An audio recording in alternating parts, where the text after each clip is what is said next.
Hello, internet friends. Happy Halloween from the Great Dane Society. It is Saturday night. Thank you so much for spending part of your geekend with us. We really appreciate it. I'm hearing an echo. Is anybody else hearing an echo? No. No, my son. Weird. You're just having a stroke. It's okay. No, you know what it is? I didn't mute the stream because I'm watching for bits. Twitch. I was like, wow, that's weird. I sounded great, so that's lovely. Well, good. Thank you so much for spending part of your geekend with us. We really appreciate it. It is, we have a full night here. A few quick announcements to get out of the way. First of all, Birds of Paradise, the official dice of Quests and Chaos. Their Kickstarter is, I want to say, somewhere around 85% funded, 83 to 85, somewhere in there. I think so. Go to their Kickstarter, back it, get those great dice, because Thomas has stretch goals that he really wants to get to. So you'd be doing him a real. Oh, that's Amy. Oh, yeah, that's pins. We need these pins. I don't get the pen thing, but you know what? If whatever people love, that's great. Pins. So go support Birds of Paradise, because Birds of Paradise supports us. Tonight at the break, we'll be giving away a set of Birds of Paradise dice. So, thank them, and maybe go and support that Kickstarter if you haven't already. It's going to be awesome. Another Kickstarter that we love, if you've seen, Thomas and Amy did an interview with our old pal Brett, who is now a game designer. He designed the Librarians card game. It's a light deck builder cooperative game. We got to play a demo of it, really fun. Brett is the salt of the earth, one of the nicest people you'll ever, almost nice to a fault, honestly. And a good man, and his Kickstarter, that Kickstarter is already funded. I haven't ever even seen the Librarian show, and I enjoyed the game. So no knowledge of the game necessary. If you like cooperative deck builder games, it's good. And there's a ton of add-ons and things like that to give it a lot of replayability. So the Librarians on Kickstarter, go check out the episode where they interview Brett. You can get more information about that. You can what was the guy's name that, like, when we sat down to play, everyone was like, is he in it? And Noah Wiley. Yeah, Noah Wiley. And that was Brett was all like, well, it was a big secret. So is Noah Wiley in the game? You'll find out if you back the Kickstarter.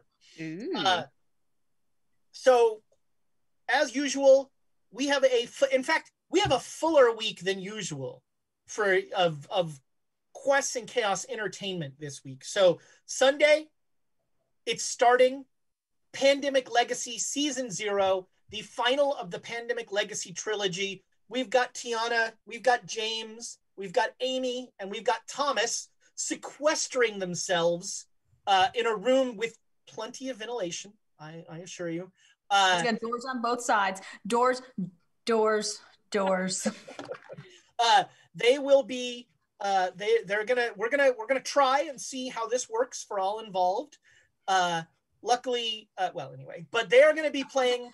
I thought you were talking about winning. I was like, yeah, that's not gonna happen. Let's not get ahead of ourselves. Yeah.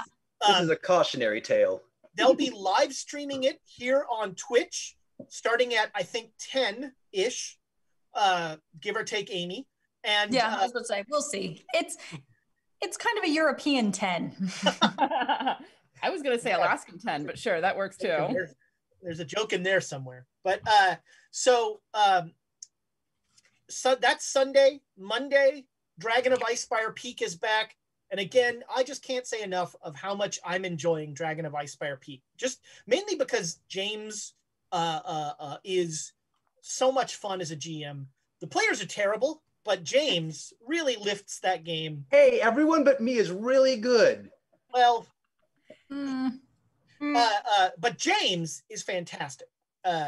And so that's Monday. Tuesday, the Chaos Agents, union negotiations are a whole thing. And the Chaos Agents are having a 1-week sit out. They are, they're trying to renegotiate their contracts.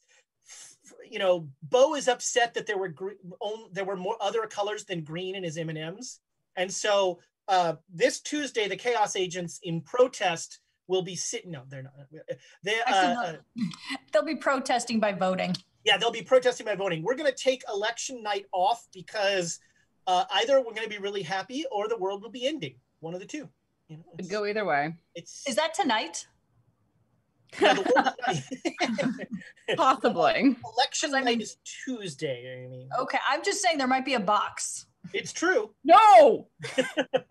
Don't keep that crowbar away from her. And so, Tuesday, the Chaos Agents take the night off so that they can doom scroll. That's really what Tuesday is going to be. Honestly, I fully intend to sequester myself with like Avatar: The Last Airbender and just binge watch that and ignore the rest of the world. I've had spoiler alert, we did an interview with James Cameron last week, and I know. Quest and Chaos? No, at work. At work. Right. I was like, Quest and Chaos did an interview with James Cameron. And Warren and Aaron. Now he's in New Zealand shooting 2, 3, and 4. And in 4, they have to wait to release it because they have to let the characters age. So 2, 3, and 4 happen sequentially, but then the end of 4 happens like years in advance. Just a little something I'd throw out there when we were talking to James. I'm sorry, wonderful. Jim. He prefers Jim. So, although I will say Avatar: The Last Airbender and Avatar: Blue People are only tangentially related, mostly through the name. Yeah. Oh, that's what 2, 3, and 4 are. I thought... I followed that train of thought off the cliff. Boy, those names for movies are a little on the nose. We call the sequel 2. This time even 3. So yeah, that'll be that. And then Saturday, poor Thomas and Amy, wait, Amy, you're doing back-to-backs, man. No, I'm not doing shit on Saturday except this show. Oh, all right. You're not in the Saturday game. All right. So we have Saturday afternoon.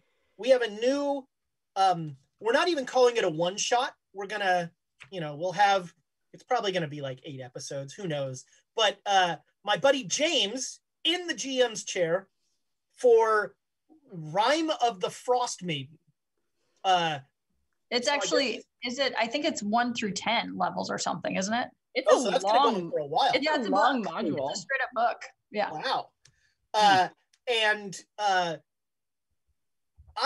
going to watch this just because James is one of the players and Tossie is one of the players. And Tossie from our Gloomhaven games. He is one of my favorite. Tossie is one of those people who makes you smile whenever he's around. And James is, I think, a very similar person.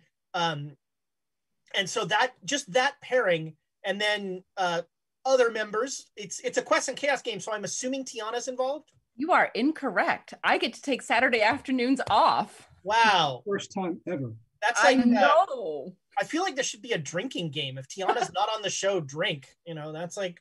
You'd only get 1 drink a week. Yeah. That doesn't sound like a very fun drinking game. But Quest and Chaos is doing it. Yes, it is a Quest and Chaos game, but Tiana's not on it. I know. It's hey, weird. You know what? People get sick of my face after a while, and I get sick of being in front of this really bright light for hours and hours. So I'm perfectly happy to not be in something. That said, though, I'm going to be playing Pandemic for multiple hours, so yeah, that's right. I can run, but I can't hide. But so that will be Saturday, I believe, from 2 to 5. Yep. And then Thomas has just enough time to suck down some food. And then we're back here at 6, and Thomas will pretend like he's listening as he does the board. And we will be back 6 to 9:30 as always on next Saturday. I think that's a rundown of our week. But so we have 2 new shows starting this week. Very exciting. I think it's gonna be awesome. I'd like to pause now to let's have the Scooby-Doo reveal as we find out Old Man Jenkins was actually the Jawa there. Joan wants to breathe, so what?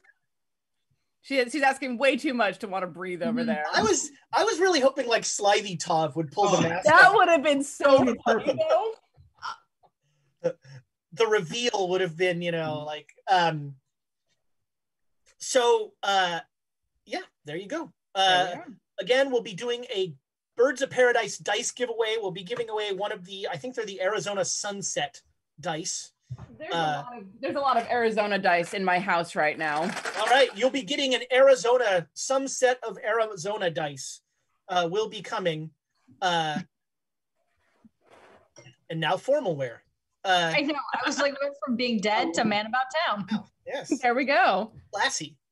So last week, you made it to Kenya, and you've already done your darndest to get kicked out of Kenya, but it's against all hope. You're still somehow in the country and semi unknown that you are the evildoers. So you took a very, very bad train ride, and an evil sorceress was on there and let you know that you had been expected. Someone had been waiting for you. And does the spam bot count as a follower? Can we I don't think so. Especially since the spam bot to subscribe, they can see. You had she knew you were coming, and she summoned some sort of horrible fire spirit that started a major fire in the train. The train pulled over. Alexandra killed the sorceress in full view of the third class car. On the plus side, Alexandra's in a different body, so maybe there's a way you can get out of that. And then a poor porter was collateral damage as Donald killed him. And several porters. The previous porter had his throat slashed open by Nitocris, who was in control at that point. Yeah, you also cut open the throat of a blood magic. It's the blood's got to come from somewhere. And the train ride was lovely. The scenery was fabulous. The trip itself was fairly dangerous. And so you are, one of you, I believe, Dr. Hollister, is already in Nairobi. He took the early train because he was a witness, and he has given very bad descriptions of all involved. And that is very helpful. And then the rest of you are waiting. You have snuck Alexa Chris, as we are calling her, into you have snuck her into, as I understand, Emma's first class compartment. Yeah. Mm-hmm.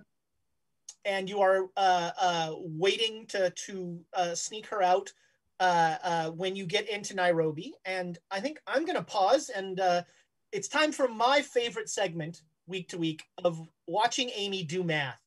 So hit us with some numbers, Amy. Math is not hard this time around because we start with 4 bits. Yes. Then our favorite Twitch user, Squirrel on the Run, 500 to the players. Thank you. You know what? Her costume is a traitor. That's what her costume is. So, she's dressed as a traitor. Pineapple upside down cake. She's one of those spacemen on Among Us. Oh Stabbed yeah, in the back. Yeah, that's right. Yeah. Okay. Tamagotora, 500 to the players. Something's gonna get lit on fire. I can feel it. Oh yeah. And then 500 to Ezra from Tamagotora as well. So see, all right, we like you anyway. Tamagotora is just like the wisdom of Solomon. He gives to both sides and then just waits for the destruction. Yep. He's like every corporation in politics. Just gives to both sides, waits for the destruction. Well, give both sides and come out the other end. Great. Well, thank you so much for the bits. I also saw that we had a sub. We got a sub, but no, somebody did gave 100 bits, and we appreciate that as well. Mm-hmm. Lucifer Vilshak is highlighting messages for no apparent reason. Is Lucifer watching? I am amazed. Yeah, it's like 3 a.m. there. Go to sleep, man. I think Lucifer had to see what your costume was. Oh, that's right. Yeah. After making the comment that certain people would find it very hilarious. I think I have not seen, if you're going to do Father Guido Sarducci, you need the hat. My character doesn't have a hat. Doesn't need a hat. I'm playing a cardinal in his game. A cardinal? Wow. Are you a vampire cardinal? Absolutely. Wow. Yeah. There you go. The Vatican is this is why Emma doesn't trust the Vatican anymore. Literal and figurative bloodsuckers. They mean blood of Christ. And we do. All right. So the second the engine will return. It'll pick you guys up about 7 a.m. on June 18th, and then it's about another hour into Nairobi. So how are you, Emma? You have scoped out in the first class cabin that the porter sits on one of those little fold down chairs at the door end. So there's one porter there, and then there's the bartender who is apparently armed at the very end of the car, like almost at the caboose. Okay. So Alexandria, you've got 2 options. Okay, let's hear them. I could shove you back out the window. Ow. Or we could cut your hair, put you in some men's clothes and a hat, and then we could leave together, and you could be my boyfriend, and it would be scandalous, and everybody would be so shocked. Nobody would even know that they'd be so overwhelmed by what was happening to even know that you were actually a wanted killer. So I mean, to be perfectly fair, because I mean, I would have. Well, no, I'm wearing more of the loose, flowy Arabic things, aren't I? But I would have gone for the more masculine look than the feminine look. That could work theoretically, or you can cause enough of a distraction to draw people to the do not cut the. I don't want an evil queen screaming at me in the back of my head. Not even filing those nails. I mean, yeah, cutting her hair is not something that there would be some roles involved. I imagine. She's rather protective of her hair. Probably the best solution is you get the attention of the porter and the bartender. Those are the 2 workers in this car. Pull them to one side and make it so that I can sneak out the back. And when we slow down, step off the train and hide. So if you want to sneak out the back, like that is down by the bar part of the car. There is a caboose on this train that is after the bar. Mm-hmm. I'm thinking though that there should be like a platform between the 2 of them, and I'm either going to use the platform and climb up onto the roof of the train and then come down the side when the train slows down enough so I can get off without killing myself, or hide in the caboose and sneak out when no one's looking. I wonder if this will read. I don't know if this map of Nairobi will read, but the train station is actually in town. Mm-hmm. Yeah. Well, but the train will have to slow down before it gets into town, won't it? Yeah, so Nairobi is not this is not a podunk town. Oh, okay. Is the gist of this. It's about it's almost 10,000 people. Okay. I have a better idea, Emma. Let's just put all of the hair under a hat. Clip it up, pin it up, get it out of the way. I'm not cutting the hair. I don't want to have that fight. okay. So do I travel with a hat? With or you know what? I'm going to actually go into the 2nd class cabin and borrow something from Donald or whatever Hollister left behind. So they're not letting you go between cabins. They have locked this thing down. So the only part of this train that is still there is the engine has connected to the 2nd class cabin. And then the second class cabin, then your first class cabin, and then the caboose are the only parts of this train.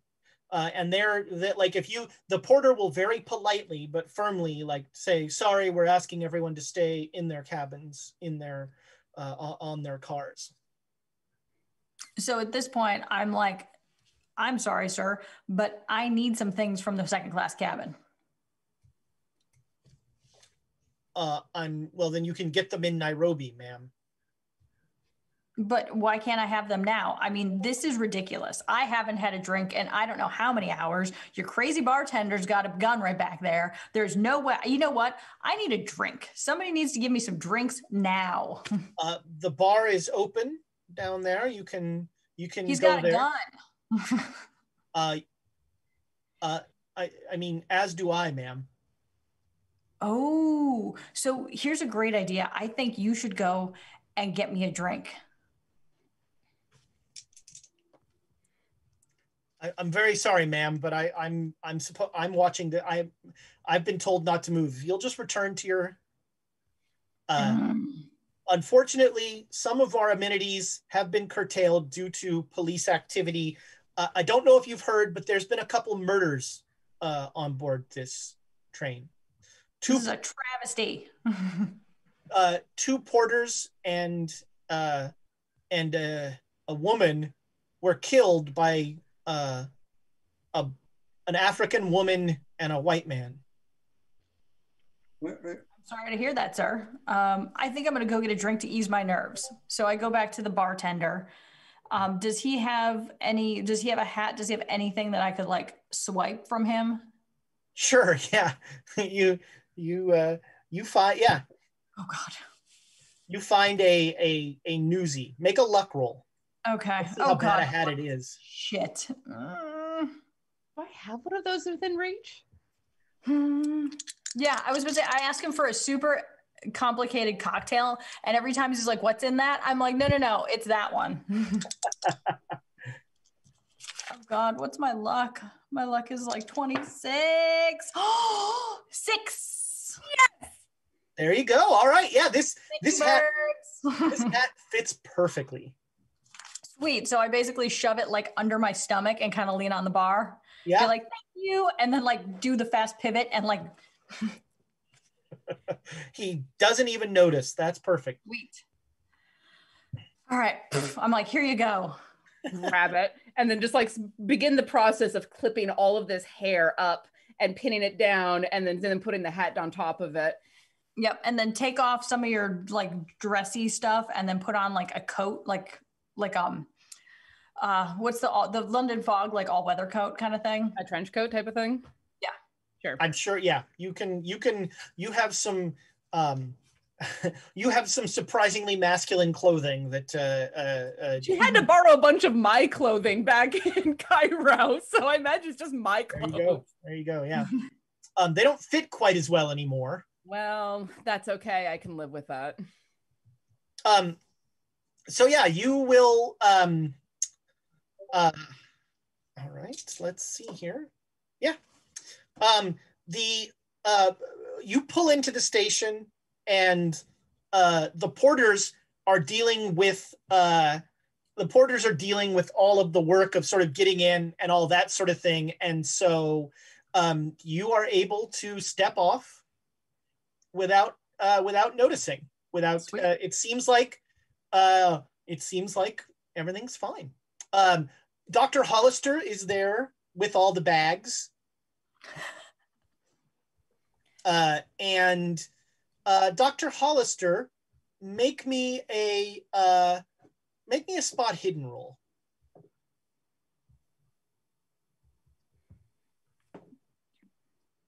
I think you're on mute, Nick. Oh yeah, I didn't fumble. All right. I didn't fumble. Okay. Yeah. So there's some people waiting for the train. There is a young woman, a young English woman is there, and she is asking a lot of questions of the station staff and seems to be taking a lot of notes. She seems very reporterly. So the train comes in, and to the shock of all, Alexicris is able to like surreptitiously come off the train with Emma, and you all meet back up, and you're standing on the platform of the Nairobi train station. And did I have time to get us lodging? Sure. Yeah. You have. Let's see here. You got lodging at the lovely. Did you want to go with like a safari? So there are two kinds of hotels in Nairobi. There are okay hotels, and then there's like the safari bungalow hotel. Which one would Alexandria be able to stay? What's one where we would all be able to stay together? Well, so if you there would probably be something in the Indian district, in the Indian quarter. It's not a great hotel, but you get rooms at the Norfolk. The Norfolk. Right. It is a mixed hotel. All right. For once, I'm going to write down the name of a hotel. Me What? too. For no reason. But wait, do we have a second hotel, Hollister? Yeah, do you want to get a backup hotel? Well, Hollister a backup this is a hotel that we can all stay at. Yes. So, I mean. So when we can't stay at it anymore because of things we do. Yeah, then we'll need two what? backup hotels to split up with. That's fine. Did you secure those, or do we have to also get that settled? No, I would rent a truck. He's I'm not very into sleeping the in a mobile truck. home idea. So this is actually, because Nairobi is a big safari town, there are a number of, you can rent tents and trucks and that sort of thing actually fairly easily. Although most of them are run through services where like you hire, they have the guides, they do all the stuff, that sort of thing. Yeah, but that's a good idea. Yeah, when I get a chance, I'm gonna look for something that we could crash in if we needed to, like a big safari van or whatever. Right. I'll know it when I see it. So most of the safaris travel in several trucks, and then they have guys who set up the whole camp every night. Yeah, I'm looking for more. I'm gonna, when I get a chance to look into that, I'll just tell them like, oh, I'm with an experienced crew. We just need the equipment.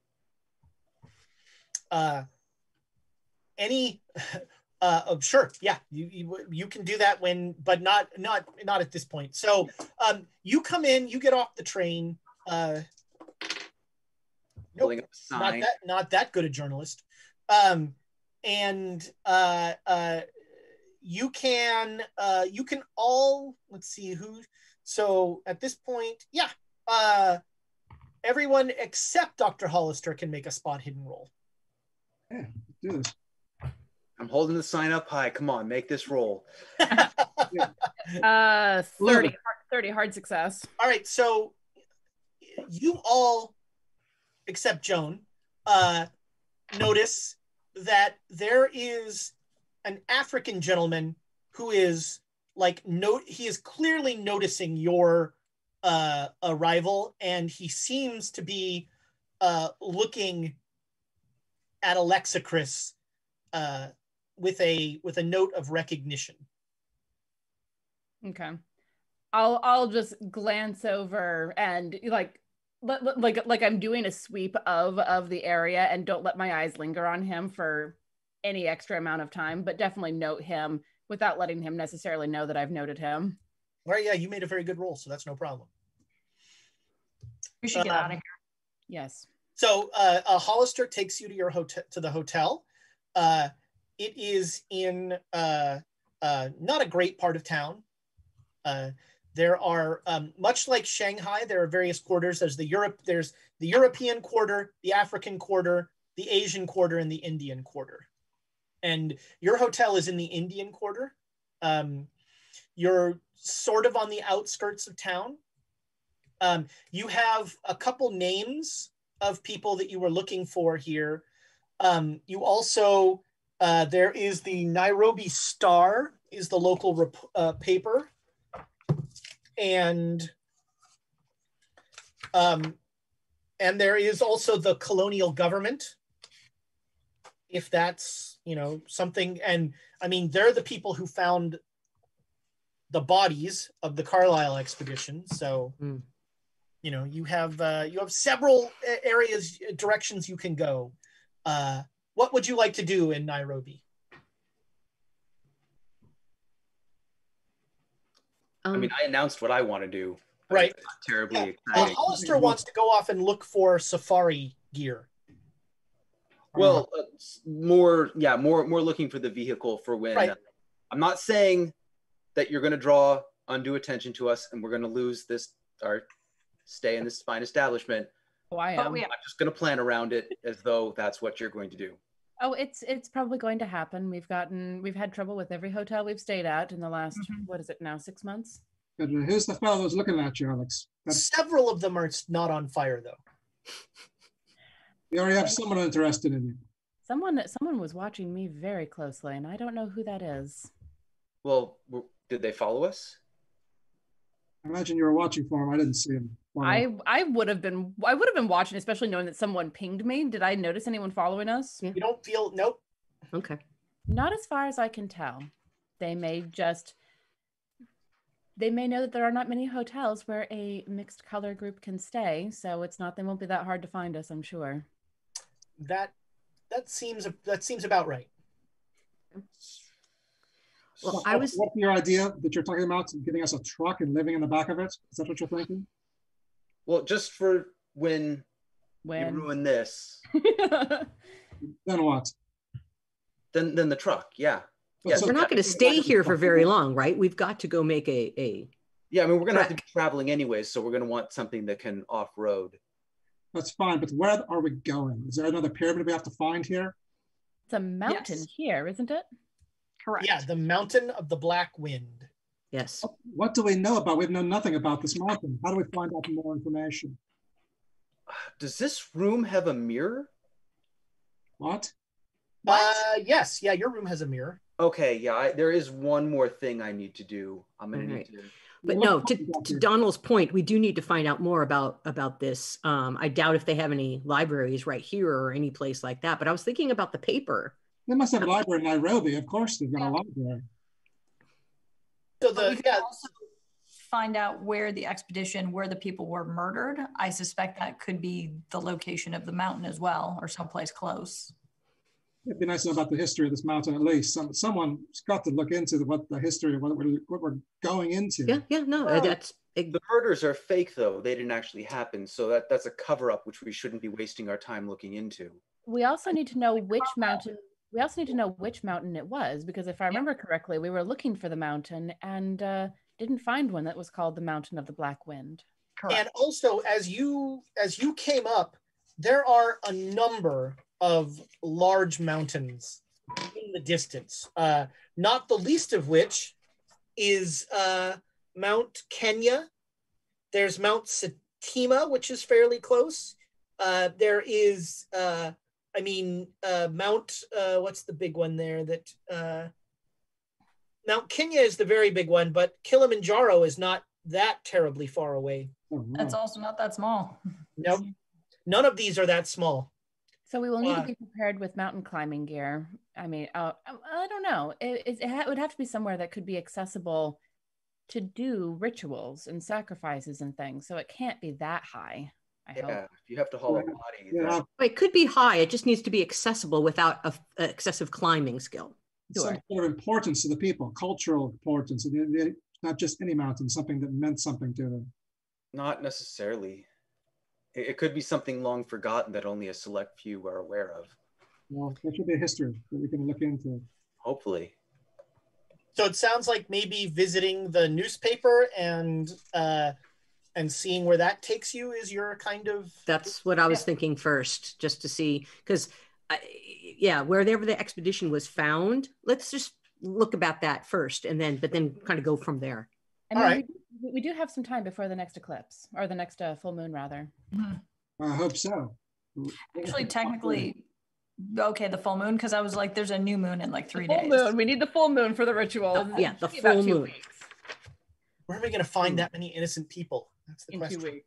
It's on July 6th is the next full moon.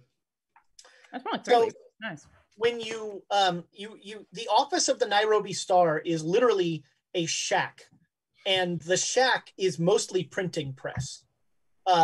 There are when you come in, there is a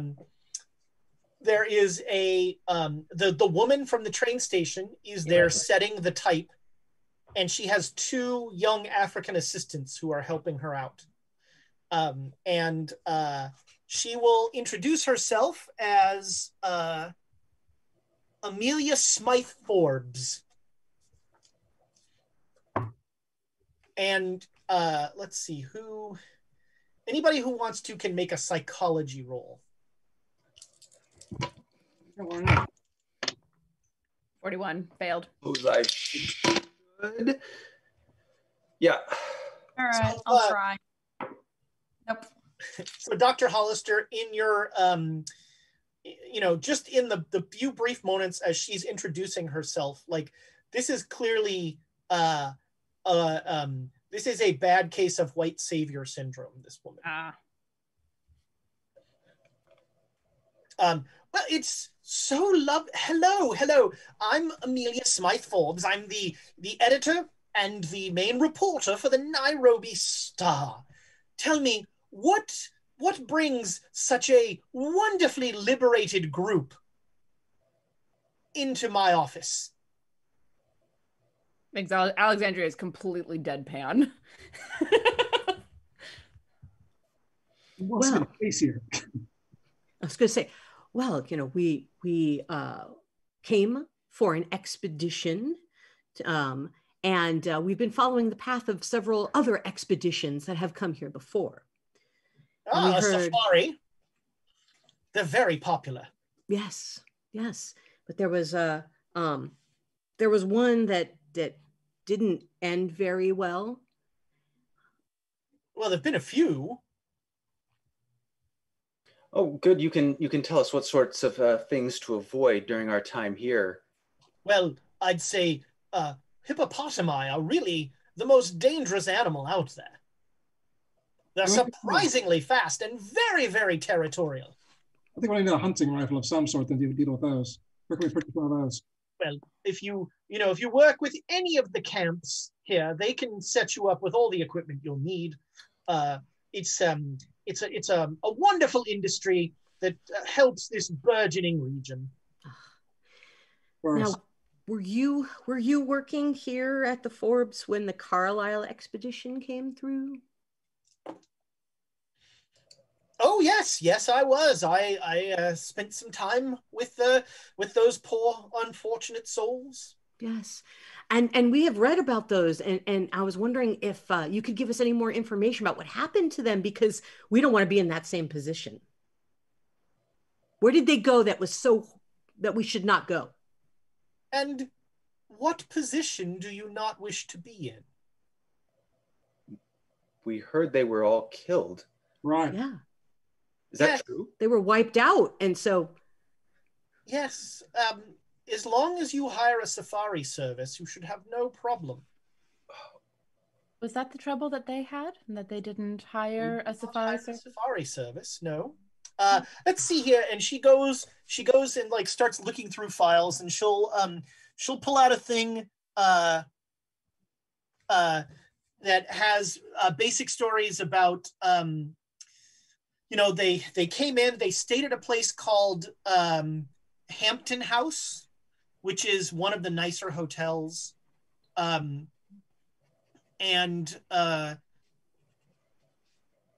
There's she says, oh, and look, here's a photo. And she pulls out a photo of the Carlisle expedition just before they departed Nairobi.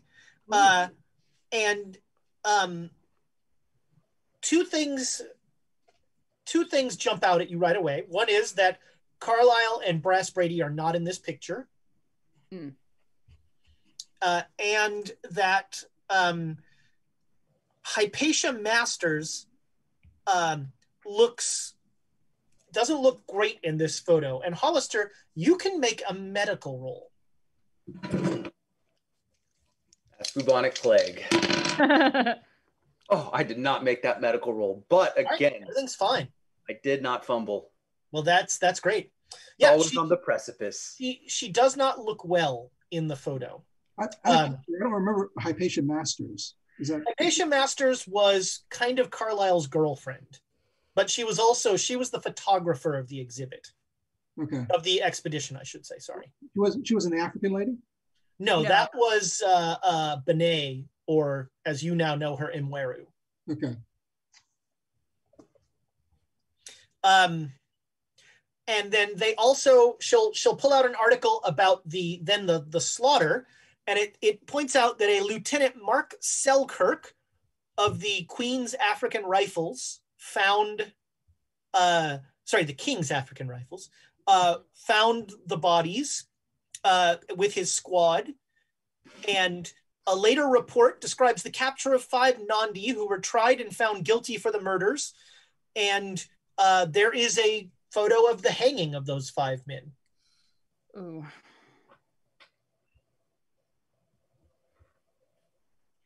We don't want to run into anybody like that. Where were they? Well, it's everybody make me an intelligence roll. Yeah. I failed. I got a 1. Oh my gosh. Hey, Emma, you recall that Jackson Elias spoke to this woman. She was mentioned in his notes. Okay. So she knows your good friend, Jackson Elias. Oh. Our good friend, Jackson Elias. Yeah, I was like, what was her name again? Ms. Smythe Forbes. Okay. Oh, Smythe Forbes. You must know my friend from New York, my good friend, Mr. Jackson Elias. Well, I do remember that name. Yes, he was a lovely young gentleman. He is fantastic. We were good friends. He was quite a writer. Yeah. A little rude, a little brusque. Really, I found him to be more eccentric than brusque. Maybe it was his eccentricities that Well, seasoned to taste and all. He I believe she spoke to the minister, Roger Corridon. He did. Okay. And he also spoke to Captain Montgomery with the African Rifles. Was he the captain of the lieutenant? Yes, he is the Captain Montgomery leads our local. And she's English, so I should have said lieutenant. I was about to say in the chat, but okay. And what other? I mean, did he come here to chat? I mean, what did you discuss with him? Well, no. He wished to know in greater detail about the travels and about the status of the Carlisle expedition. He was very interested in my observations of them, given that I did an interview with them. Yes. Did you interview Roger at the time that this photo was taken? And I point to the one where he's actually missing.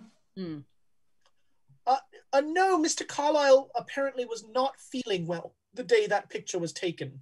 Okay. Yeah. Did you interview him out at the campsite? No, I interviewed them at the Hampton House. Okay. So had they gone to the campsite yet, or? No, they had not left yet at that time. Okay. And they were, they were very peculiar. I'll give you that. And Miss Masters, poor dear, she was sick some of the time, indisposed in the mornings.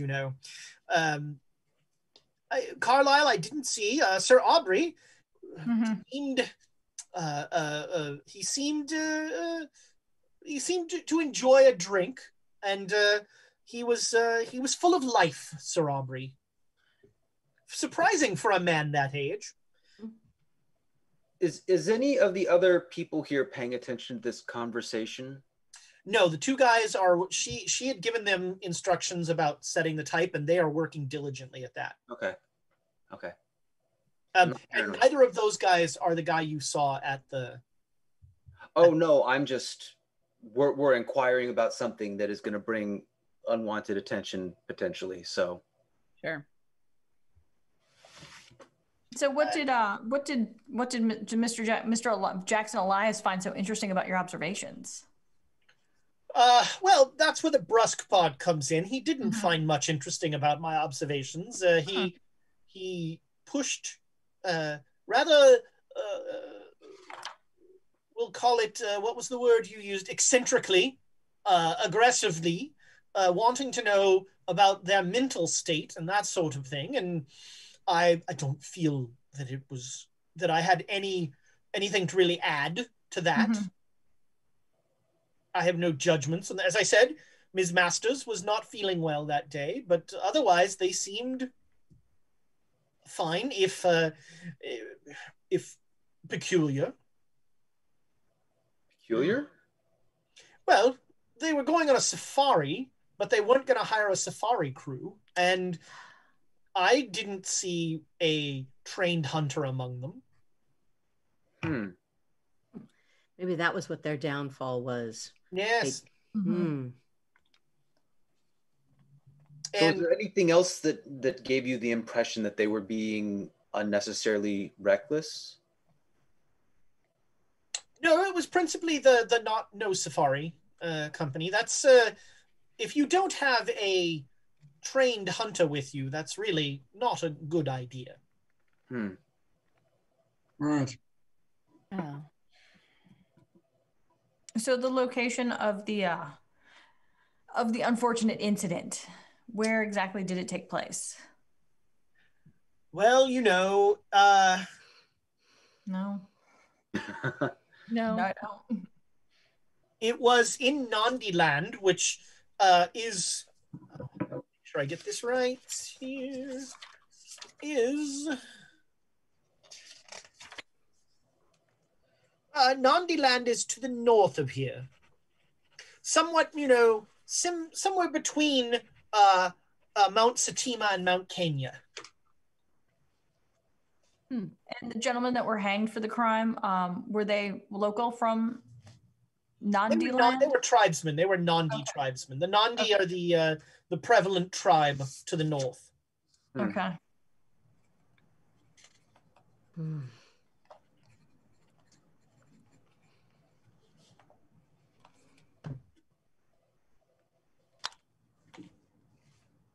Well, it is so nice. Tell me, what do you know of what's going on in Egypt? I've only heard very little. There's a revolution. Against the crown? Indeed. Oh my. I do hope the Suez Canal is all right. Yep, did we travel through it? It's fine. Yeah. Yeah, I mean, we traveled through it, so as of right now, yes. Well, but we will see how things turn out. Yes, I'll have to learn more about that. Well, if I can be of any other assistance, please do let me know. It's so wonderful to have some civilized voices in this backwater town. Okay. Where are you staying? I hope you should join me for. Most of you should join me for high tea at the Grosvenor. Most. I'll just look at him and be like, oh no, I understand. Perhaps if we can fit it into our schedule. Thank you again.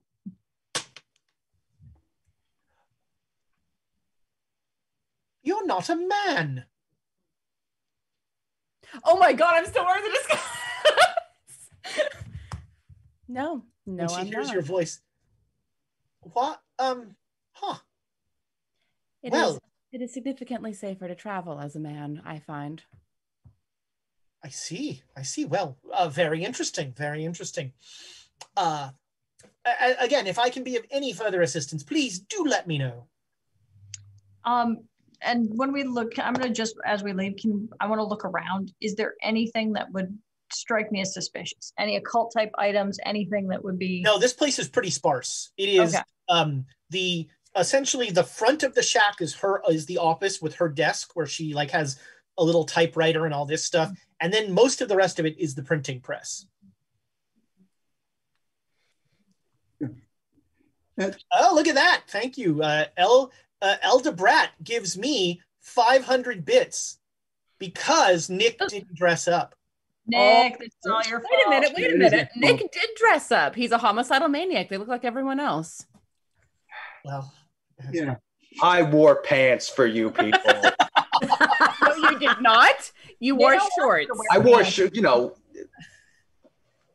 almost pants. You wore short pants, yes. sir. I have a question. Is it possible to see her desk where she's working on her news stories? Sure, yeah. Well, she is not paying, like, as she starts talking, especially when, she pulls out articles and stuff, you can case her desk totally. I want to see what she's working on right now, especially our little train adventure. Okay, yeah, there is a story about the train adventure about the murders on the train and the fire, and about the was it part of the tribal insurrection? And she seems to be blaming a group called the she's asking the very leading question if the Kikuyu Central Association was somehow involved. Okay, good to know. How do you spell that? Kikuyu is spelled Kikuyu. Thank you.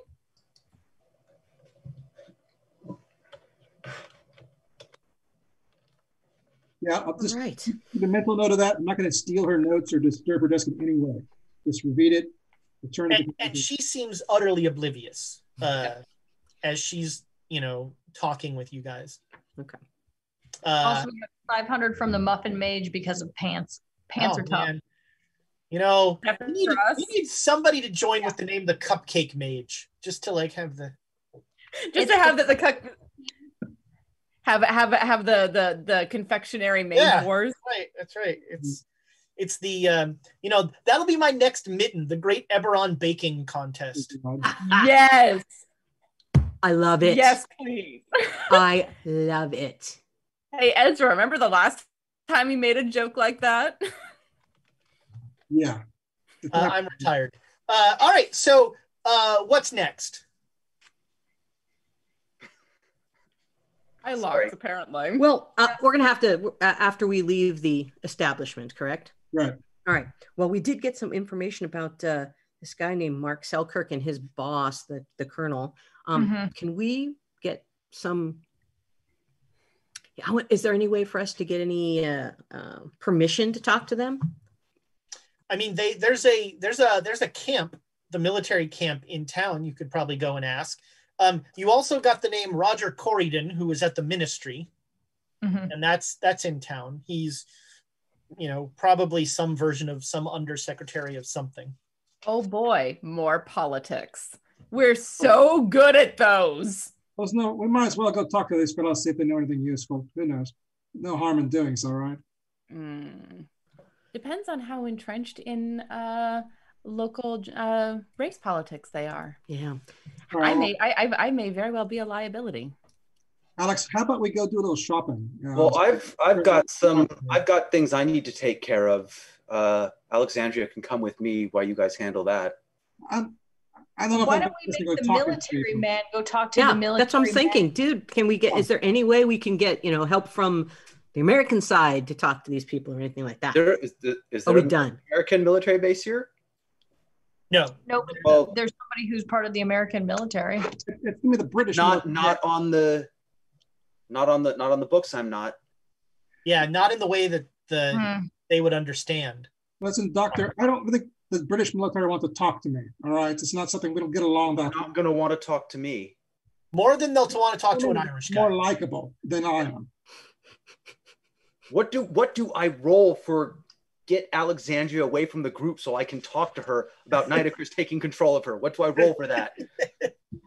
Psychology, right? I'll look at him and be like,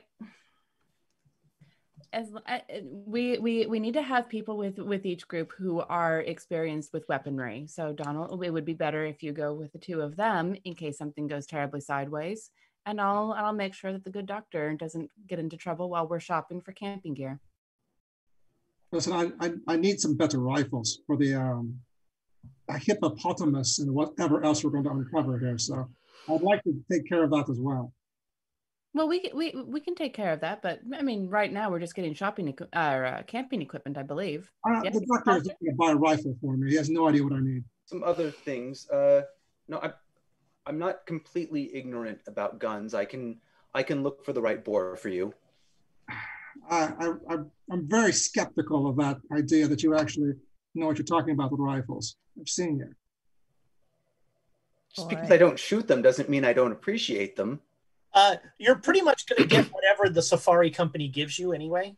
You know, that's their. Well, I'd like to look through what they have and pick the best ones. Let's make that a separate thing. You can get whatever rifle you like, a fine rifle. They will give you. But we do, if we are going to split the group, I would like somebody who has a little bit more talent with than myself. I was going to say testosterone, but okay.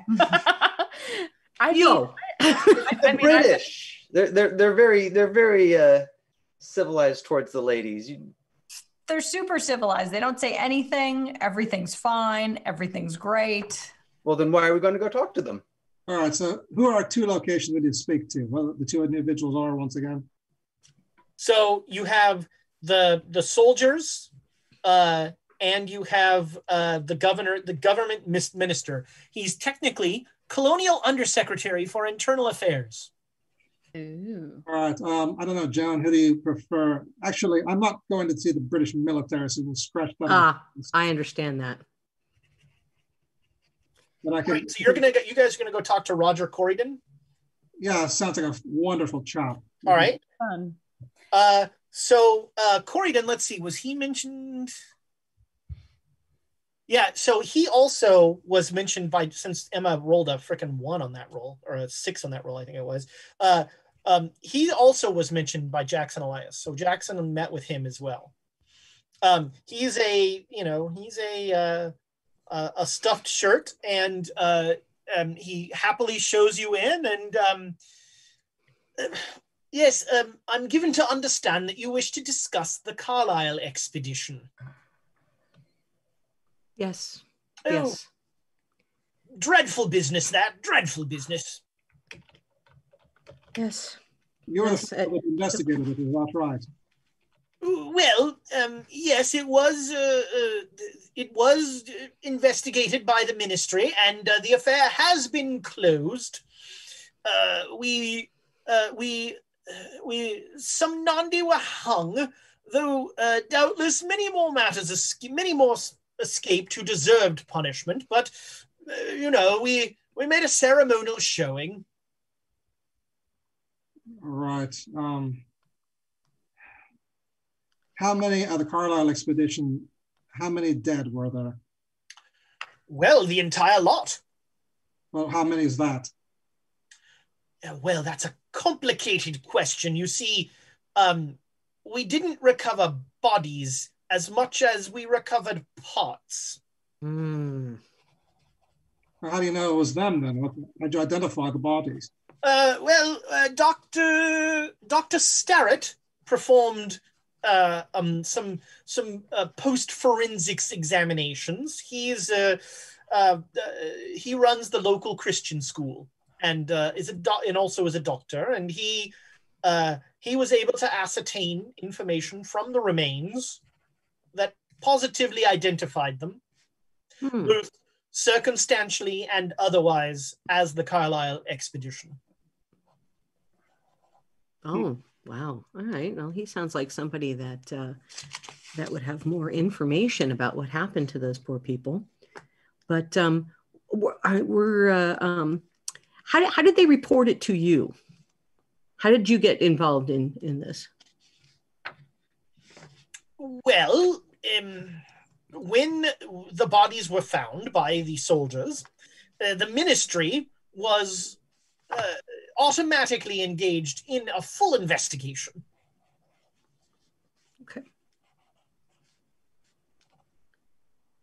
Yeah, they're not recovering the bodies, but just parts. Wow. Did they figure out what kind of animal or what Well, apparently it was responsible? Did it, right? Some local tribesmen that did the killing. Yes, it was savages. Okay. Well, I mean, I was thinking since it was a polar, maybe some animals got involved too. But yeah, it was just the savages hacking them. What sort of weaponry are we talking about here? Yeah. Oh, I'm sure I don't know. Perhaps the soldiers might have more of an idea. I saw one photograph of the location, and I did not need to see any further. It was an appalling sight. Were they murdered in their camp while they slept or while they were walking on the trails? What's the story? Well, they did not have a safari crew with them. And so apparently those savages stole all of their equipment. The bodies were found the pieces were found with very little equipment anywhere nearby. I mean, that's in keeping with the modus operandi. In their camp, then. Their camp was raided. Is that what you're telling me? Well, it's inconclusive. It could be that they were set upon whilst they were traveling, and they were torn apart, and it could be they were brought from somewhere else. Unfortunately, we have very little information about the actual event. The five gentlemen who confessed to the crime, unfortunately, did not offer any further details before they were hung. Right. Gosh. So their bodies were not found in their camp, and then the camp itself was never found? Well, again, it is our estimation that everything from the camp was scavenged. They were killed for whatever goods they had. Wow. It's just wow. It's just interesting that they never found where the camp was. Is there any indication of where they were going? Well, no, they didn't. Again, since they did not have a safari, they were actually far off of the usual routes that the safari companies keep. The safari companies, most people don't know this. The safari companies pay the tribes a rather hefty retainer not to bother their customers. That's good to know. Thank you. And they have various agreements with the tribes to not go in certain areas. It's why we greatly frown upon non-sanctioned safaris. That makes sense, but this was a non-sanctioned area they were in, somewhere outside the usual safari locations. That's correct, yes. No guide company and no planned routes. Right. No. We don't require, now, obviously, we don't require English citizens to tell us what they're doing every step of the way. It was made clear to us that they were on safari and that they were headed out, and that they chose not to use a company. I'm certain that someone at Hampton House gave them a strongly worded suggestion that they secure the services of one of the legitimate safari houses, but they chose not to. So where was this area they were found in, this kind of place off the beaten path? Well, Nandi lands are to the north from here, a good ways, somewhere between Mount, what was it, Mount something and Mount Kenya? Satima. Mount Satima, that's it. Of those two mountains, I mean, is there one that's more of a location than the other that people like to visit or for whatever reason? Well, Mount Kenya is larger. Mount Kenya is, we're very proud of this. Mount Kenya almost rivals Mount Kilimanjaro. Mount Kilimanjaro gets all of the publicity. Mount Kilimanjaro is, let's see here, what is the, is indeed quite high, but Mount Kenya is 17,000 feet in elevation, which is most impressive. Right. That is impressive. Oh. And do either of these mountains have any sort of terrible native problems or dangerous places where you would not recommend that tourists travel to? Well, yes, both, all of them. I mean, it's Nandi land. The Nandi are a particularly hirsute tribe that have been known to forgo all civilization and all civilized actions, and do things like rip the odd caravan of God-fearing Christians apart. But if they had been with somebody in that area, if they had been with a safari in that area, they would have been fine because they have that agreement. Or is this just a non-agreement zone? Well, if they had engaged a legitimate safari company, they probably would not have been led that far into Nandi land. Yeah, understand. All right.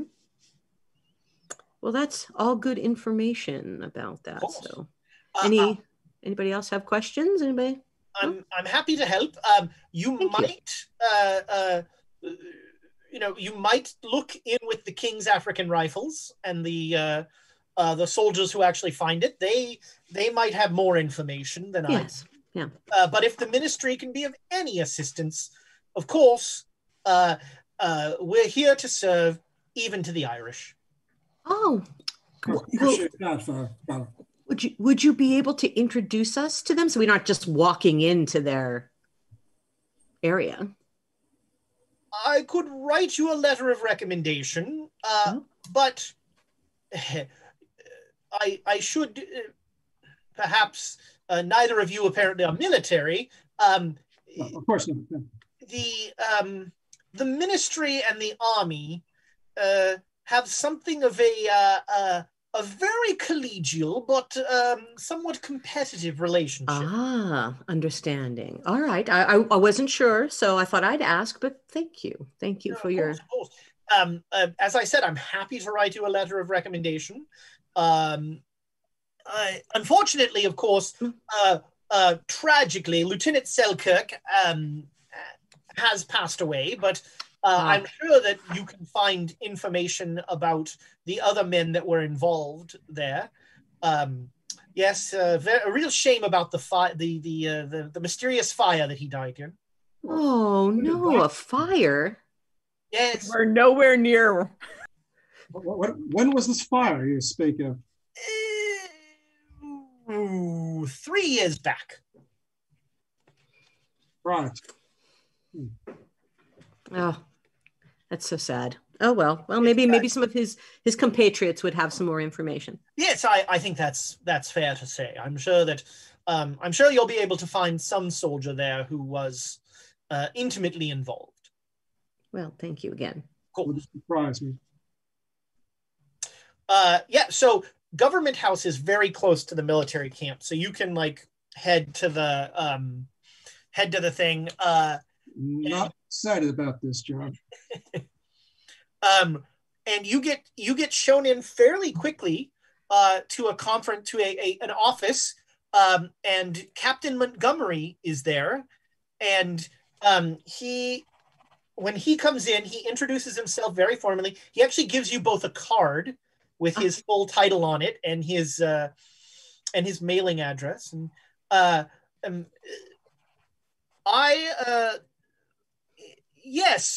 my name is Captain Gerald Montgomery, and I understand that you are interested in the Carlisle expedition. Yes, very much so. Well, that was a tragedy. Yes, it was. Well, I am very happy to offer my full cooperation in any sort of investigation. What is the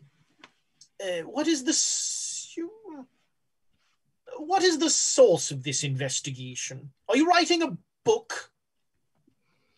It could be. Yeah. Well, we didn't want to broadcast, but we didn't want to say. But yes, I'd like to write a book about it.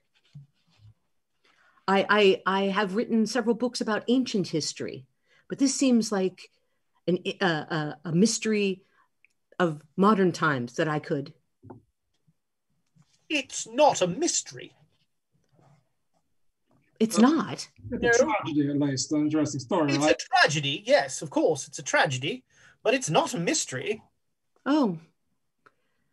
Oh, I thought there were some things that were unresolved, so that's why I was trying to dig a little deeper. Rich idiots went wandering off into the veldt and went somewhere they shouldn't and were torn apart by incredibly territorial tribesmen.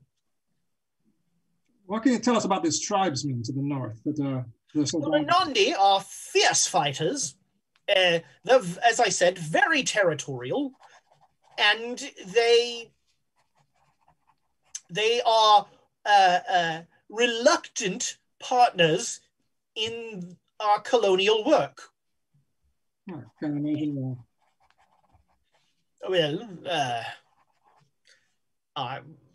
they've had they've had a number of issues with the Maasai and the other tribes that are part of our colony.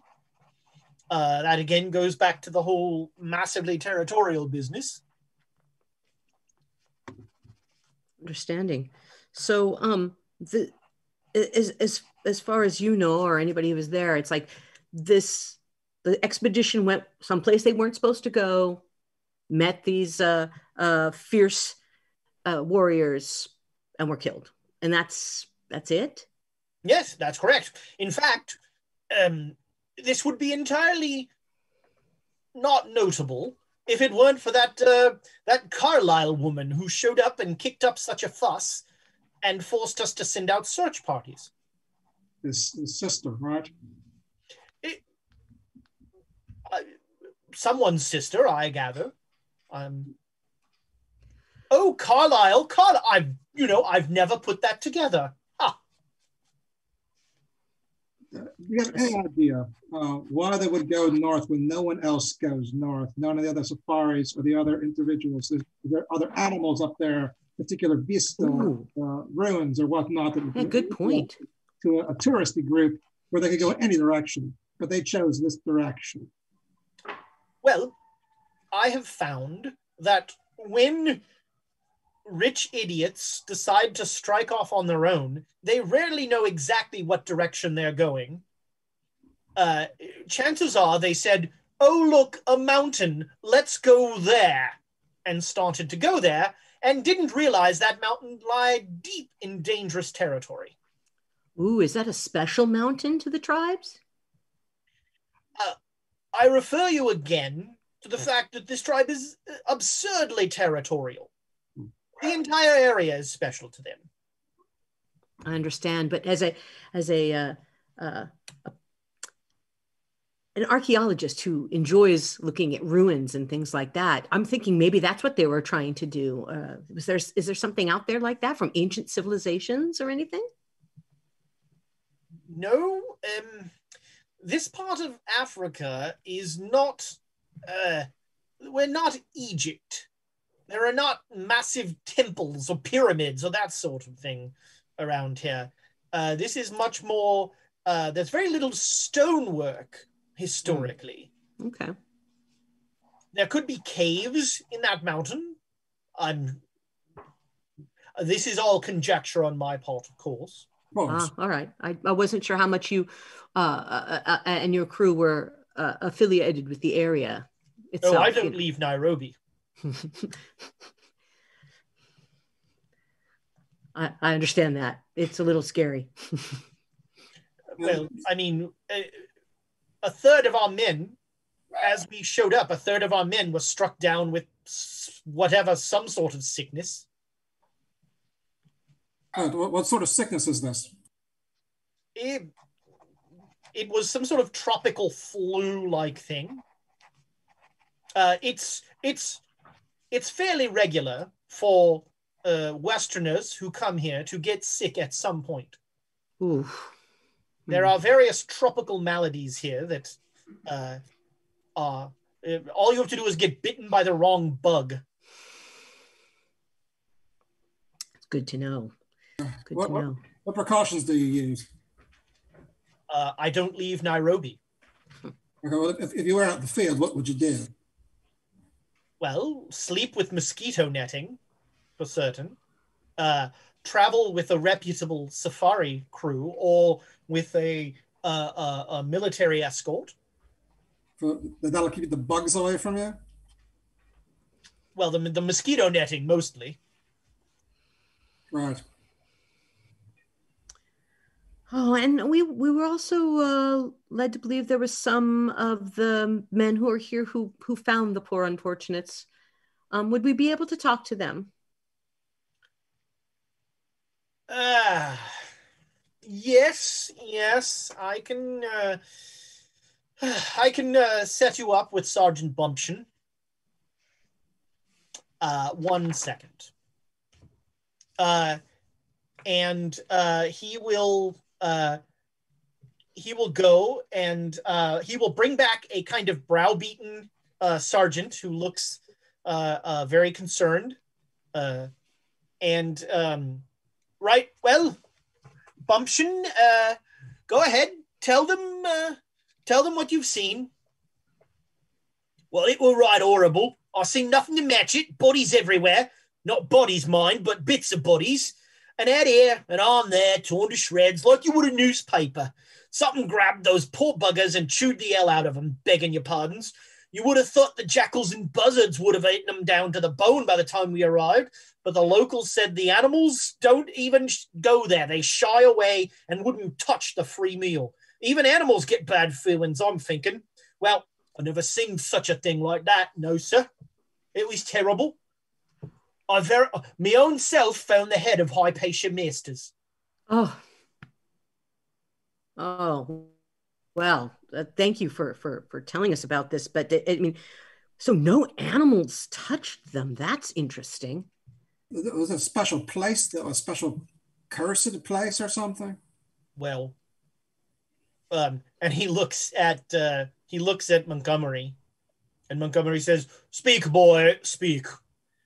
Well, if you ask me, these tribesmen were doing something awful there. It was some sort of cult or something like that.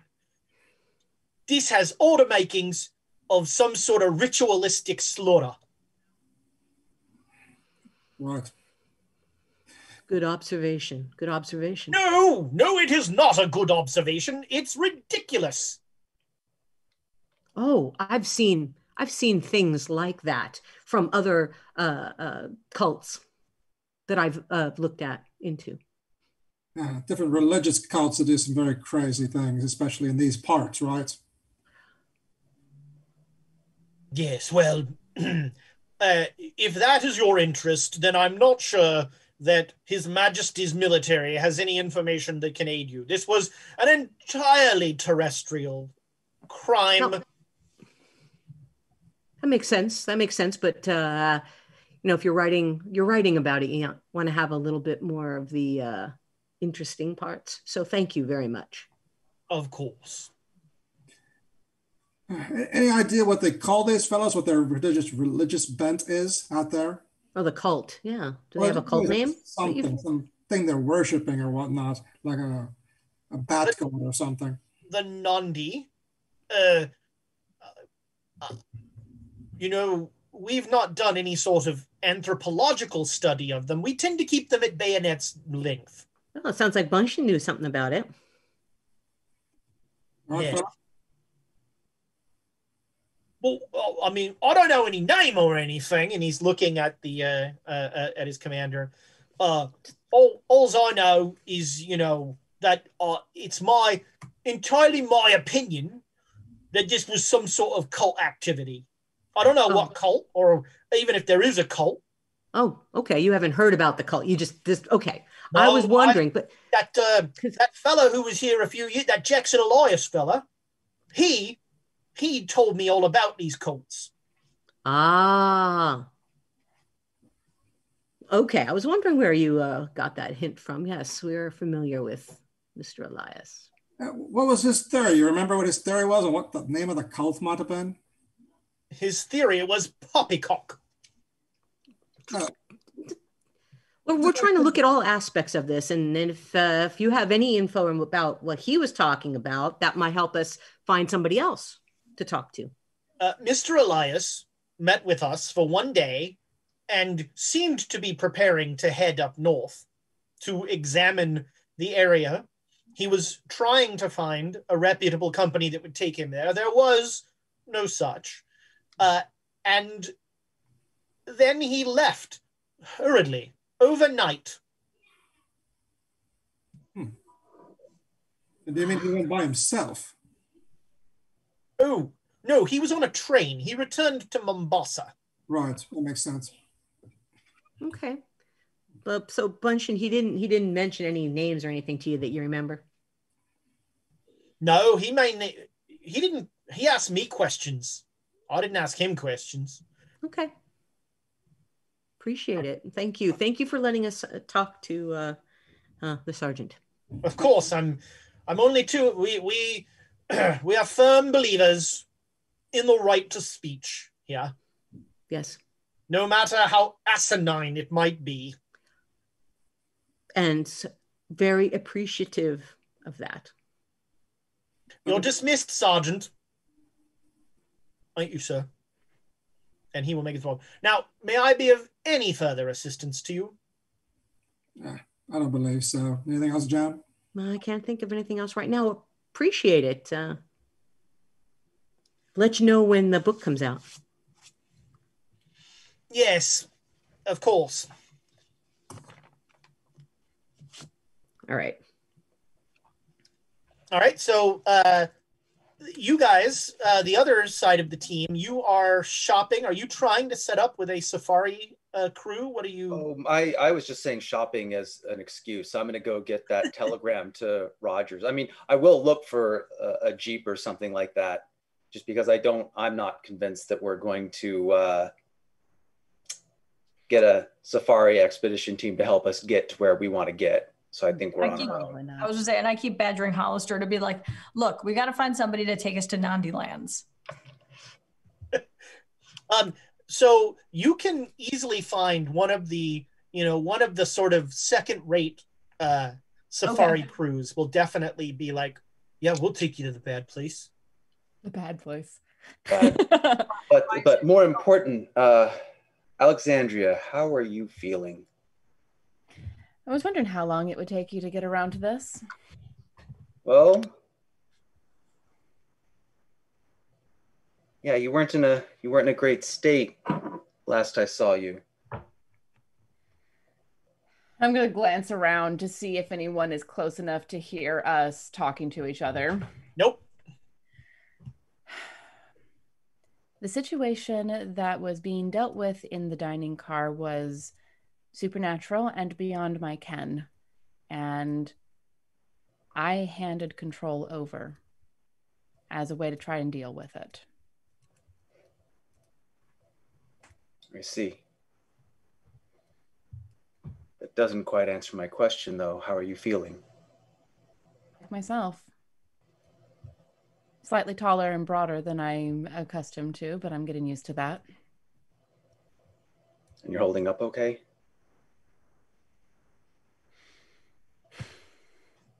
What other choice is there? Not any good ones. Okay. That I like. I'm holding on. For whatever it may be worth, it's only another 6 months. And then the world ends or doesn't.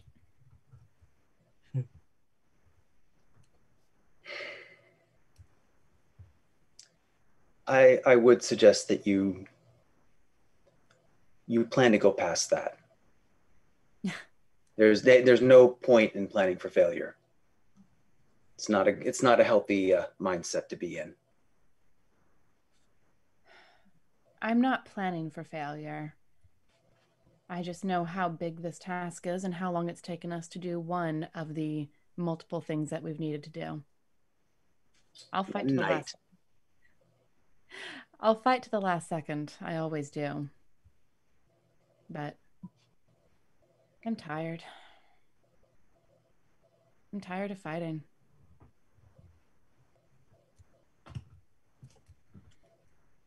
Okay. Well, if you ever need anything from me, I'm here. I appreciate that. You're one of the few people I let dig around in my brain. So, for whatever that may be worth to you. All right, let's send a telegram. So Yeah, because Alexandria's brain is one you want to dig around in, even when there isn't an evil Egyptian queen there. So I assume you're just saying, like, contact me in a mirror? He told me to give him our location once we got there, and what code to use. So I'm sending a pretty abrupt. I'm giving him exactly what he said encoded. Okay, perfect. And then let's look for a jeep. So you're gonna need to like hire a service to get the jeeps and trucks are being run by the services. Now you can find a super, like the super bargain basement one is just like, yeah, we'll send a guy out with you as a guide and you'll have 2 trucks. You drive them yourselves, you know, like it's essentially just you're hiring one guy to be your hunting guide, and they will give you like all the equipment. You'll have to set up your own camps. You'll have to, you know, all that stuff. But they'll take us into the bad place. Oh, they don't care where you go. Cool. What do you think about them? Go with them or look for someone else? Oh, we might as well. So you meet this older man with a huge like walrus mustache and a basset hound. This like super sleepy basset hound. And he introduces himself as Creighton.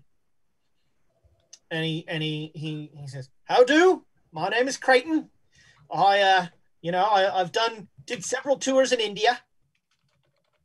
But now I'm here, I'm a hunter. So where do you want to go?" Oof. We were thinking about going a bit off the beaten trail, if you're okay with that. I love it. I've heard there's a talking gorilla.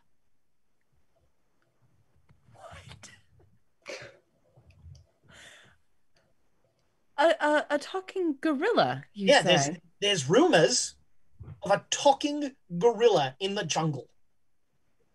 Where? When? Oh, did you just... Where? And also, yes, since when? Hollister, you can make a psychology roll. I mean, you say that all the time. Can he, though? God. Did you fumble? These dice. Did you fumble? Yeah, of course I fumbled. Outstanding. This guy tells the truth. All right. Listen to everything he says, unless Ezra says he doesn't tell the truth. Tell me what I believe. This guy knows. He knows.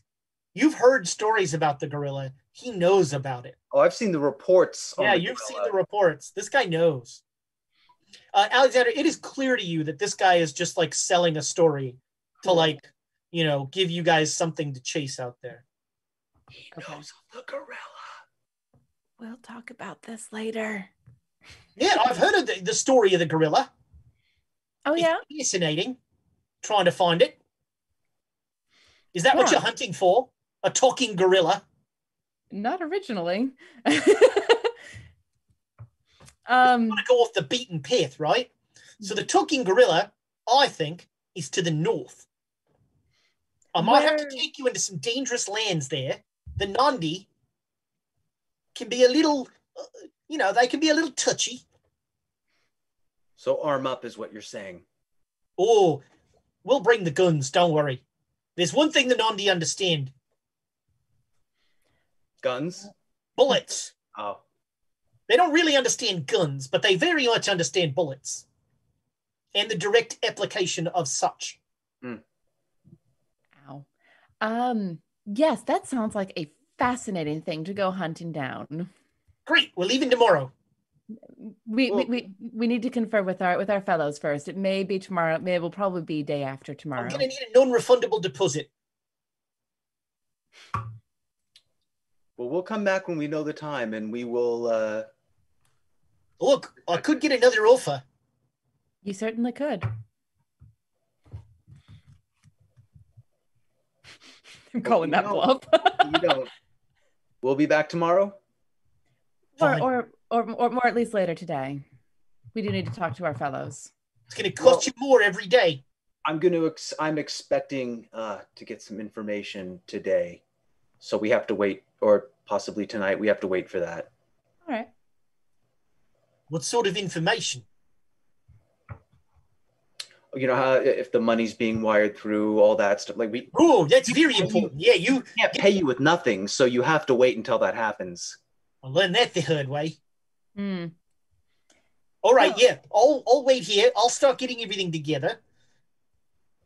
You're a good man, sir. Thank you. I am a good man. That's right. You don't forget that. Creighton is a good man. Lovely. Thank you so much. So yeah, he's gonna start like putting together an incredibly ramshackle operation.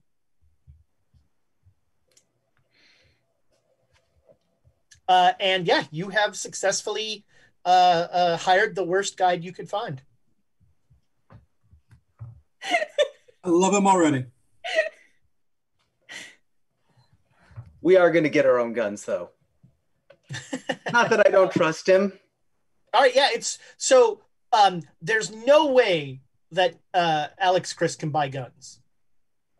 Oh, no. God, no. No, but I can buy guns. You can buy shotguns, but if you want real hunting stuff, if you want the real hard stuff, you're gonna need an English citizen. That's me. Oh my. That's me. Yep. Yes, it is. Yeah, Donald goes into like old school Wheel of Fortune, like his head in a circle, going like, for 500, I'll take that one, and like Kid in the candy shop. Yes, you are absurdly overarmed at this point. All right, and I'll get extra weapons for Joan and Dr. Hollister just in case they seem halfway competent, or I just need some help. Yeah, you will easily get that. It's mainly hunting rifles and elephant guns. Those are the main things you can get. Oh, I miss Flint. Flint could fire an elephant gun with no kickback. I know. Now he could. Give me the stats on that elephant gun so I can add it to my character sheet. Apparently, Creighton's going to take you to Flint. Apparently. Yeah. He's met Flint before. Mm-hmm. He said he had an idea of where it might be. He was selling us a tale, but it's taking us in the right direction. All right. So anything else happening today for the 18th? Anything else you want to check out? Anybody? We should go to a museum, talk to somebody who actually does anthropology or studies on the tribes and find something out actually about the tribe, as opposed to just wandering into the dirt, without any clue. You would know, given your unique job, that like the missionary, the Christian school, that doctor might be he might be one of the best sources of outreach, because there's not a lot of anthropology going on. Okay, go talk to his experience with the tribe. Sure. So Dr. Horace Starrett is he is your stereotypical like shirt collar parish priest, Protestant. Are you going by yourself, or are you taking people with you? That's up to you guys. I mean, because I'll go, because he was on my list for the forensics. I'll go as well. It's a Catholic parish. You're all coming along. It's fun. He is he's at the hospital and mission school. They are combined in Swahili Town.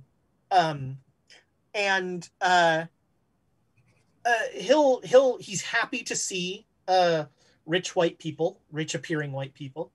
And he easily makes time, and he serves tea. Yes, hello. How could I help you? Good afternoon, sir. Hang on. Dr. Starrett.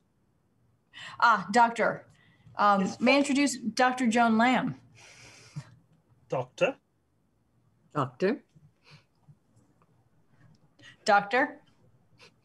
And Dr. Doctor?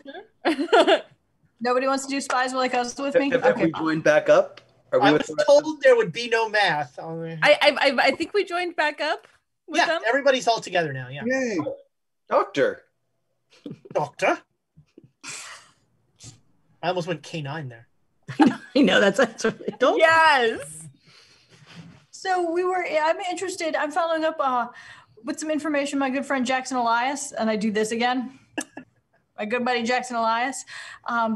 He was interested in, and he was preparing to follow up on the Carlisle expedition, and he was interested in going to the Nandi lands.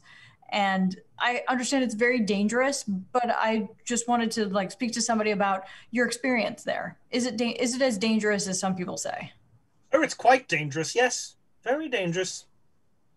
And just because they're a warring tribe, have you spent time with them? Yes, I traveled north to try and spread the Lord's word. Mm-hmm. They were politely resistant, and asked us to leave rather expediently. At the end of a gun, expediently, or? I don't think they have guns. It was spears, mainly spears. Okay. And when you were traveling through that region, what were some of the practices? Did you see anything that was that would indicate any sort of religious ceremonies? Oh, well, they had their own religion of some sort. It seems animist in nature, perhaps. Mm-hmm. I must admit, I didn't do a ton of research when they were not interested in following the righteous path. We decided to move on. And did you speak to the tribal leader? Who was that? Well, I spoke to I've spoken to several people about the Nandi tribe. I tried to. They have an elder that is much respected by them, old Bundari, and I tried to speak to him. This is before he seems to have gone to ground. As the separatist movement increases, he seems to be. Well, he's very difficult to find now, but he was very interesting old man, spoke mainly in riddles, didn't understand most of what he said. How did you get an audience with him? Well, he has a great respect for men of faith and men of learning.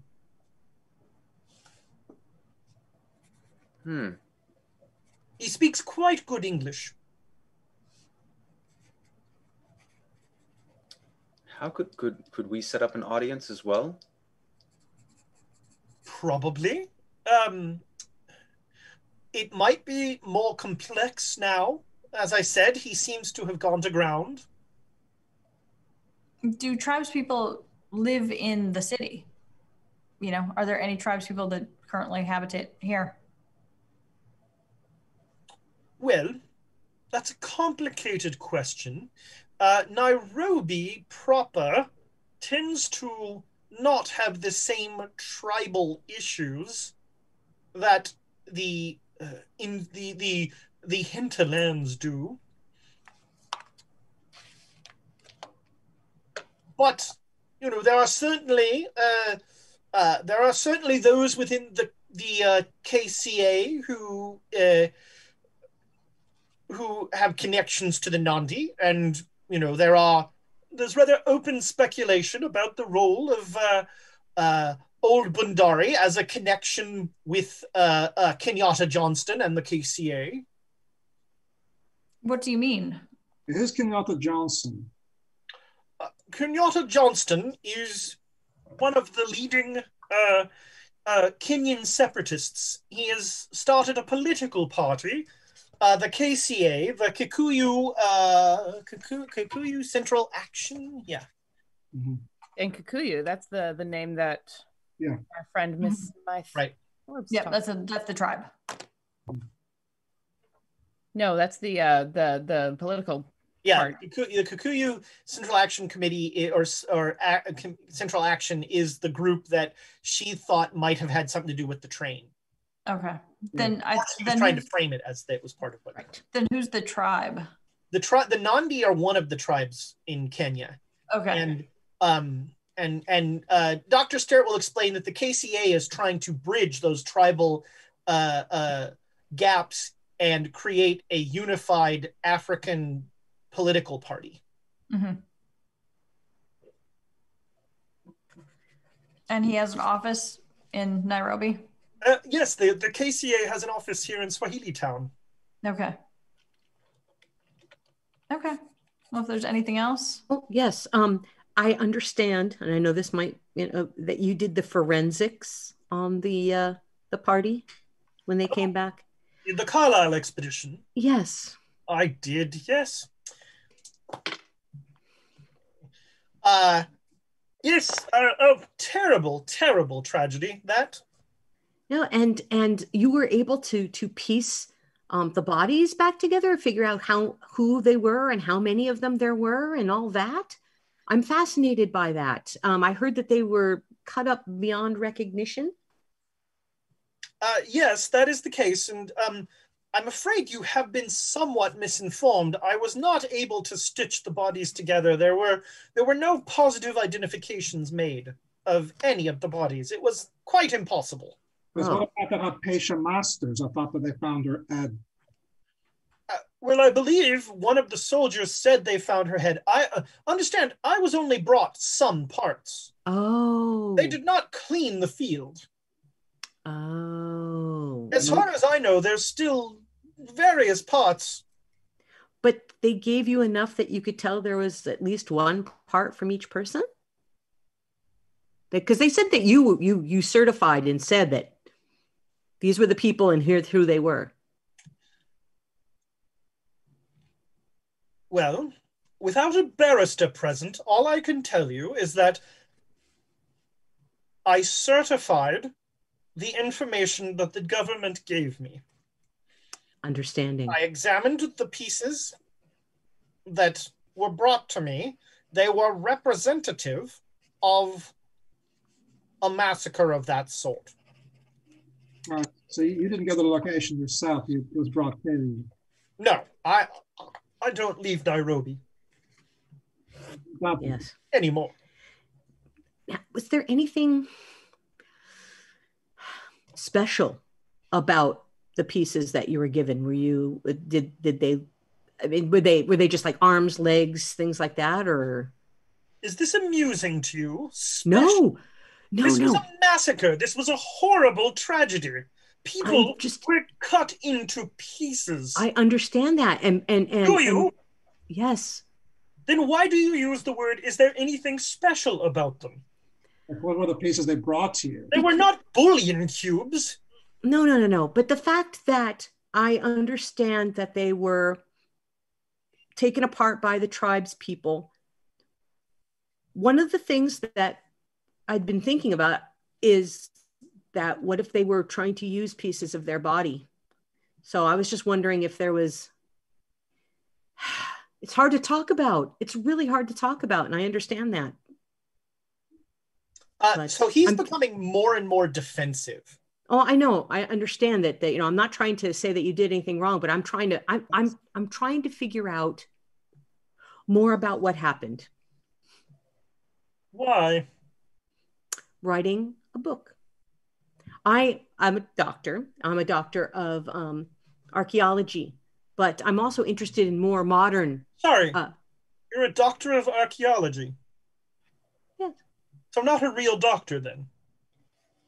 Can I high five him? I'm going to clear out of the way between the two of them because not a real doctor. I've had to go through the same kinds of classes and working hard and being out in the hot sun and finding and writing about what I found and doing research. What do you mean not a real doctor? I think it's pretty self-explanatory. I mean, you don't have to sew people back together. That. later. No, I do have to look at pieces of things that were people and try to put them back together. Puttering? No, that's when you're just throwing the bones around. I'm not throwing them. I'm putting together so we can grasp things that were happening way before you were around. So they can live? No! Hollister, stop putting petrol on the fire. Okay. Dr. Surratt, thank you very much for your time. I'm going to shake his hand and be like, this was weird. Thank you. Goodbye. Of course. Have a lovely visit. I hope you find some pottery. Oh. Yeah, I just wave. I'm like, bye, thank you. Bye. Like as he's leaving, he looks at Hollister. He says, you understand. I understand. Yes. He'll actually, Hollister, he will, as you he'll motion you back and he'll say, look, just between you and me, as a practitioner, I will tell you this. The body parts that I was given had not decomposed at all, which is impossible. No sort of preservative salt on it? It's as if it's as if they were still living, breathing human bodies, but just a chunk of it. Interesting. And I would assume that the parts were burned afterwards. Yes. Okay. Well, that's incredibly disturbing. Thank you for that information. The only answer I could possibly think of was the devil was at work here. Let's hope not. Yes. Well, a pleasure, Doctor. Absolutely. Have a good day, Doctor. All right. On that insulting note to one of the players, I think we're going to go to break. So we are giving away. Oh, wait. Before we do that, JD Matthews, 85, 500 to Ezra. Squeal, 500 to Ezra. Oh, and then finally, Malcolm XCav, 500 to the players. Nice. Thank you very much. Thank you all very much. Yes. JD Matthews, my favorite Twitch user. He's always, I can always count on him. So it's going to be #chaos at the break to win a set of Birds of Paradise dice. And apparently we got enough subscriptions during this wackiness here that during the pandemic thing, we're going to give away a Nord Games deck. Ooh. Yeah, we've triggered that. So very exciting. So we will be back just as soon as 6 people can use 6 bathrooms.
Oh, if you could hear the conversations we have during break, it was just enlightening stuff. Let me tell you. Congratulations, Seth. NG 754 457 457 8675309.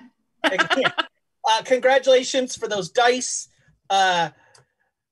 This whole thing it's a sham. It's just fixed. Clearly.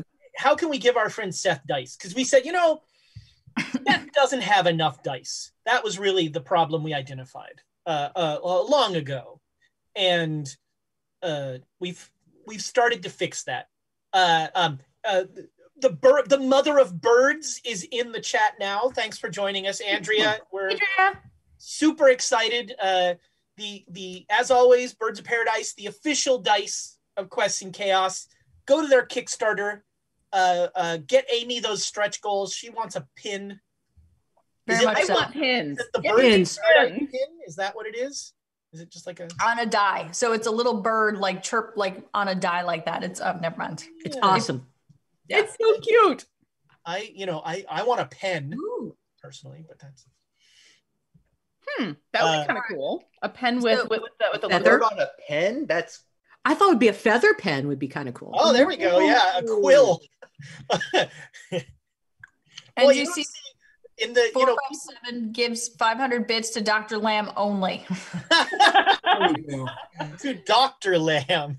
Ooh. you mean Professor Lamb? Thank Capital you. Doctor. Oh man. I'm like the trained assassin is stepping out of the way because she does not want to be in the middle of this. Just like nope. Nope. I'm here for this. I love it. The number of times I have had to listen to a soft science, hard science, like snooty argument is it's terrible. Yeah, puns are hard. All right, so you have you've gotten some information. It's now the evening of the 18th, and anybody want to spend a lovely night in Kenya? Doing what? I don't know. I mean, there's all sorts of restaurants and clubs and that sort of thing. This is an Indian area too. Yeah. Oh, Great food. Indian Yeah. food. Let's go out. I mean, if here is Alexandria's immediate objection. It's going to be really difficult to find some place that will serve the whole party and seat. No, that's the area that we are in. No, we're in the Indian area. The hotel is all races. Not all the places around here are all races. Can they recommend any places that are all? Yeah. There's a couple, mainly in Swahili Town. Let's go there then. That's sort of your, the pecking order is kind of Swahili Town, Indian Quarter, Asian Quarter, White Quarter. Yep. So let's go hang out in Swahili Town, see what we can find. We could always get Indian food to go. Throw that out there. Dr. Hollister's eating some naan as you walk into. Yeah. It's good. He's a non-starter. You spend a lovely night in you're at a bar. At some point during the night, Alexandra, you see the same guy from the train station. I was going to ask if I'd spotted him. Okay. And he's just sort of like, he's like trying not to look at you. I am enjoying the fact that I have a higher constitution in this body and enjoying a few more drinks than Alexandria usually would. So yeah, I'm definitely like watching him. I am not watching him, not watching me. How's that? I need a cough button. Right? You need to be faster on that mute, man. I guess so, yeah. Yeah, he's not doing anything. He's just like looking at you, not really looking at you. Okay. Dun, dun, dun. I'm going to excuse myself to go to the ladies' room. Okay. He does not follow. Okay. I'm just separating myself out a little bit to see what happens. Yep. Okay. So actually you leave, mm-hmm. and this guy will come up to Donald and Hollister. Make me a luck roll. All right, let's see. 6, success. 5. Oh, all right. So, Hollister, you got the better luck. So, this gentleman will come up to you, Dr. Hollister, and he'll very quietly say,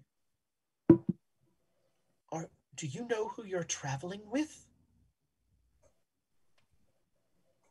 I believe so. Would you like to enlighten me? Do you know how dangerous she is? I'm glancing at I'm glancing at Joan and Emma. Can I overhear this? Because I feel like pulling a. Do you know who I am? Do you know how dangerous I am? I'm not paying attention whatsoever to Holly. Nothing. So I'm not even looking at him. I'm not even looking I'll at him. lean back and I want to talk to your manager. yeah, I'll lean back. They're both pretty dangerous. I mean, the queen. Okay, so I'm gonna play dumb now. I don't think either of them are royalty. Come on. So you don't know who you're traveling with? Hollister, just tell the fellow. You know, of course. I have to go. And he's going to like start to like walk out of the bar. I'll get up and follow and like, could have told us, come on. No one's following me. Okay, nope, great. All right, so yeah. Am I supposed to follow? I just yell, am I supposed to follow you? What is happening? You know who I am. I am more dangerous than all of you, all y'all. Oh, I've done things you can't imagine. I've seen things. I've seen Nobody things. knows. All right, so you come out and the guy is like, when you come out, the guy will like stop and see you and he'll say like, you're traveling with a monster. That's not entirely accurate. I've been to Egypt. Yes, we just came from Egypt. Are there a lot of people around? No, he's like, he doesn't want to say this out loud either. Okay, yeah, I'll like, if I see like an emptier area, I'll like. I was at a cotton plantation where I saw her killed. So I think it's more accurate to say that you saw someone who looked like her killed. I am aware of the resemblance. That's not a resemblance. That is Nitocris. That is the Black Pharaoh's wife. And I'm looking back. Did no one follow me? Nope. I understand how this looks. You shouldn't tell anyone though. There's no one I can tell. I fled that plantation that night, barely hanging on to my sanity. I went as far away as I could with the money I had. Well, if it's of any consolation, we're just visiting and we will hopefully be leaving in a while and you can get back to your life. Please don't tell anyone about this. Why are you here? Why is she here? I can assure you that she is not who you think she is. And I can't explain much more than that. Apollos isn't gone for a while. I think I'm going to go make sure he's not dead or something. All right, so about the time so as soon as Donald like opens the door, this guy like panics. And he like looks at Donald. Oh, birds of paradise. No. And he goes, he was there too. So are you, fella, right? You're a part of the cult. Look, I was a plantation worker that got roped into whatever Shakti was doing. I want no part of any of that. They fitted you with a matching robe with the rest of them, didn't they? Yes. Mm-hmm. So you know. Why? She's a monster.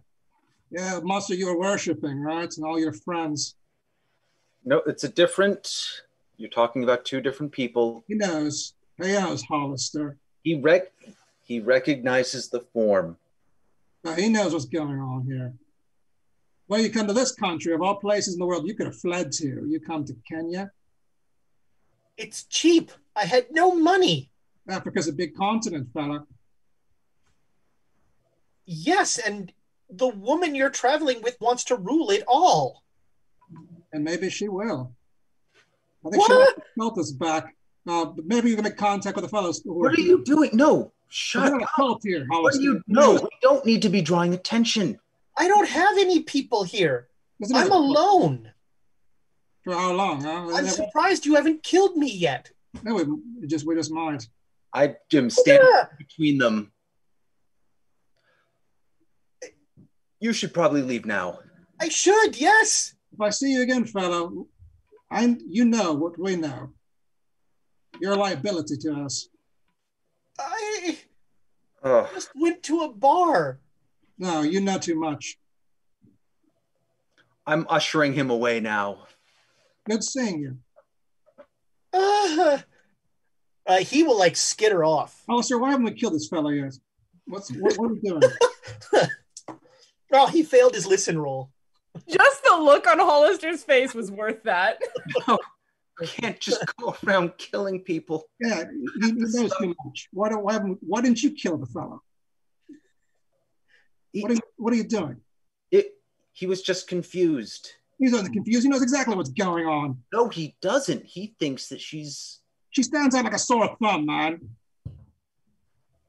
I'm gonna come out of the bathroom and look and come over to the other girls. There's no one else on this entire continent that looks like her. Nobody. Holly went outside. He saw somebody. He went outside, and Donald followed him. Calm down. Yeah. So the guy who was following us at the train station came up and said something about, "Do you know who you're with?" And then they ran outside. Then Donald ran after them. And you know what? I need another shot. Because what are we doing? He was trying to warn us. Donald's taking care of Holly. It's be fine. He was trying to warn us. He wouldn't have done that. He's a former cultist of Nitocris. Yeah, he's trying to warn us that his mistress is still alive. He's scared out of his He's a plantation worker. I doubt that. He came in out of nowhere. You know what she did to anyone who didn't do what she wanted when she showed up. The problem's here, not anywhere else in the world, and he happens to be here too. It's too much of a coincidence. You know this. Maybe, but I don't think he would have come up to us to have warned us about her. Well, he wants to know what's going on. Oh, I'm going to go back inside and drink. If I kill the fellow, you won't have a problem with it, right? It's probably too late. He's gone. If we see him again, I'll kill him there. Let it go. Let it go. We don't need to cause any more trouble in our time here. Let's just... That's a good advice. We've only just begun. One day. I want one day. One more day. Today's almost over. Tomorrow. Keep forgetting who I'm playing. I will buy you a bottle of scotch if you can just go for a day. All right. Today count, right? Today? We have until midnight. Okay, till midnight. You have a lovely evening and that passes without any... Do we really? Because Donald's fuming about I haven't killed anybody yet today. Like he's like marching around, and we're like, "Shut up!" Oh, really? Like, and I'm still Holly. When they come back in, I want to know what the hell happened. Oh, he recognized you. Well, he recognized your body. He recognized, what you look like. And what exactly? He was in Egypt on a plantation, happened to see the whole affair, just happens to be in town here where the other cult is located. No big deal. No coincidences there, Hollister. He approached us to warn us. Right. Warn us what? Right? That she was a monster. He wouldn't have done that. I'm sure he's a good fella. These cultists, they have good hearts, all of them. Oh, the beer. Scotch, fellow. Out. It's not. You have a couple hours left. But I believe in early you. tonight, right? What? Wait a minute. So Holly, we're giving Donald shots now if he doesn't kill people. No, we're giving him a bottle if he doesn't kill people. Oh I don't boy. think shots are enough to. What do I have to do to get in on this deal? It's like, hang on. So wait a minute. So does he have to complete the day and then we give him the bottle tomorrow? No, I'll get the bottle tomorrow. I'll pick up a bottle tomorrow. Hello, in advance. Just in advance for now. Advance. We're gonna. You have to take the bottle back if he kills someone. I'll give it back to you if I mess this up. Sure, you will. Empty. Yeah. We completely disturb people next to us as we're yelling about, like, if you don't kill anybody, I will give you an entire. But yeah, Alexandria will definitely tuck away in the back of her mind that someone was there and came over to warn them when I wasn't there. That does strike me as being interesting. Not necessarily odd, but definitely interesting. It's trouble. We are a walking hurricane of trouble. Of course it's trouble. Everything around us is trouble. Yeah, and even here, it's trouble. If you want to go and have a fight with him, have a fight with him. Stop being passive aggressive. Just be aggressive. Just shout. You'll feel better. Well, you mean Joan and Dollister? Oh yes. You can get a room or something, that'd be great. Just get it over with. That's pretty the rest of the night passes. I almost spat my drink. Damn you, Tom. I'm checking the mirror though. I'm staying up. All right. So you haven't gotten you figured you'll get a telegram telling you what time to look in the mirror. Because that's what happened last time. I'm still gonna make sure the mirror is nearby, and I'm gonna keep an eye on it. Yeah, there's a mirror there. So the next morning, you have a telegram that is brought to you, and it does tell you to look at a telegram at 11:15 your time. They can look at a mirror. Sorry, telegrams now. Oh, I mean, we have had experiences with things coming through paper. That was fun. True. Also that morning, as you come down, sadly, the Norfolk, the breakfast at the Norfolk is wanting.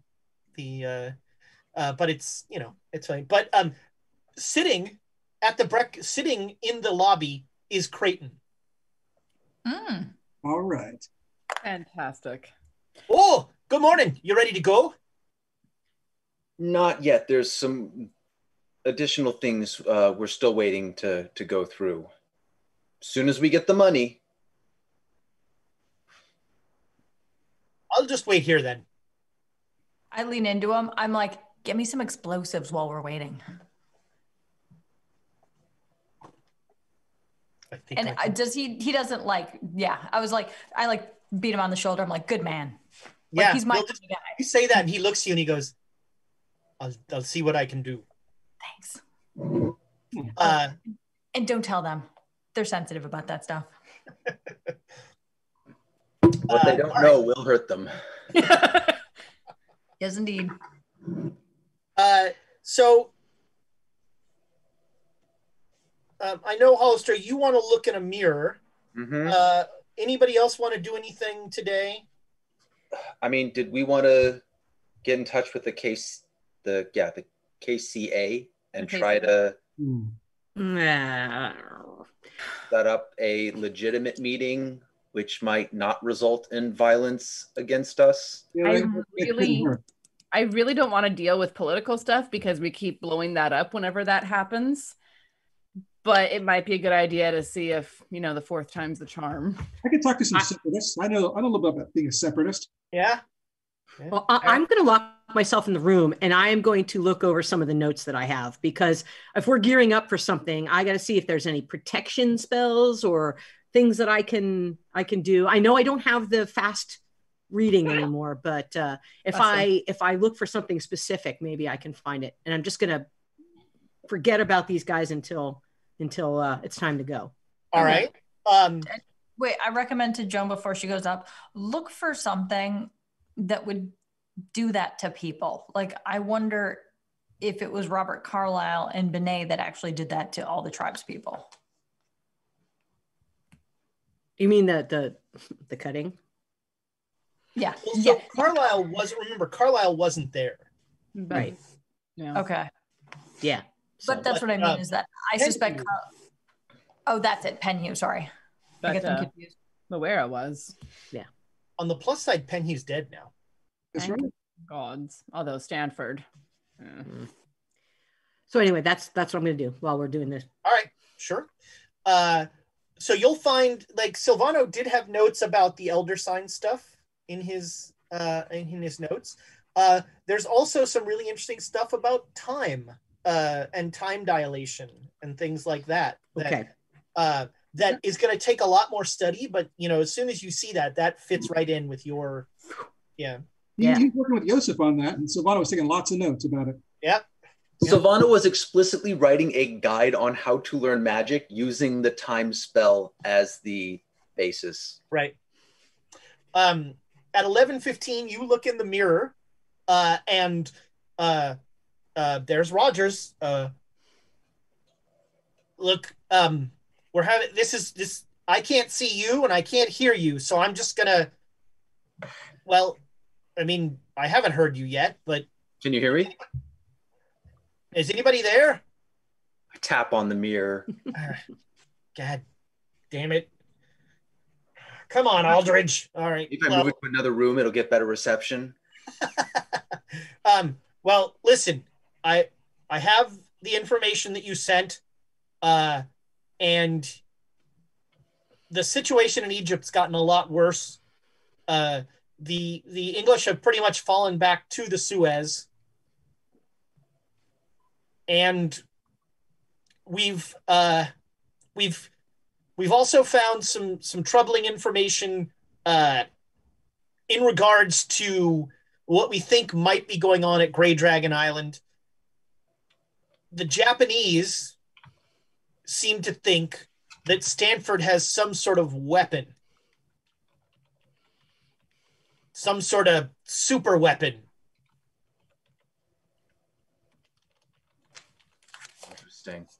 And they're very interested.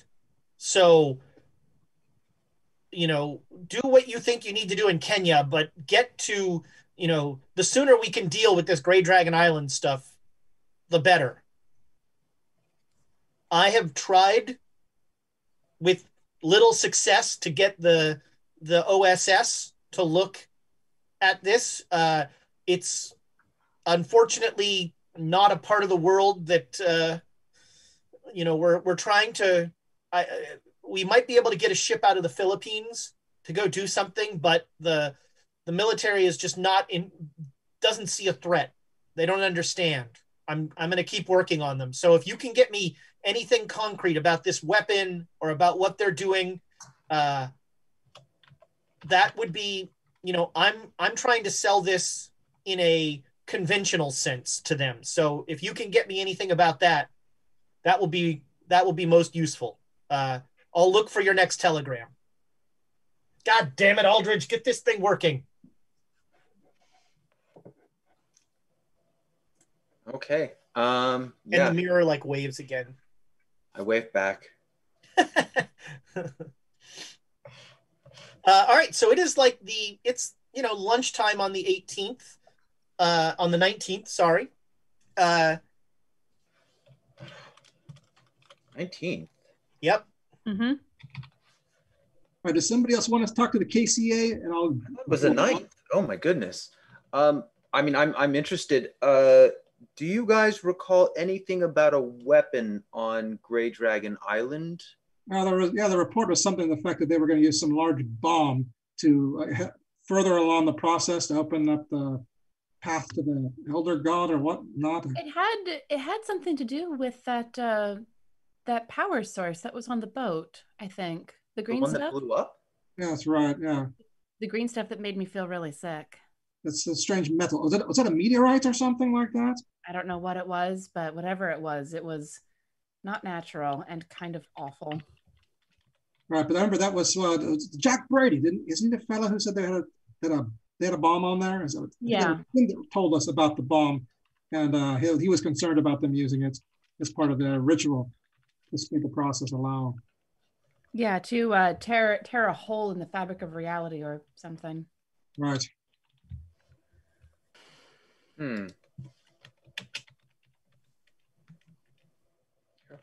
Fabric of reality. Well, basically, Roger just needs some intel. He needs a reason, so just make something up. I think if we could get him in touch with Brady, perhaps someone who can act as a witness, although if he says it'll tear a hole in reality, Right. he might not be taken as seriously. What happened to Brady? I don't even know if he's alive. I thought there was a report that he went somewhere else to build up a military force. Yeah, I don't know. Did they include that in any of the reports? But then I don't know. You guys would have to tell me.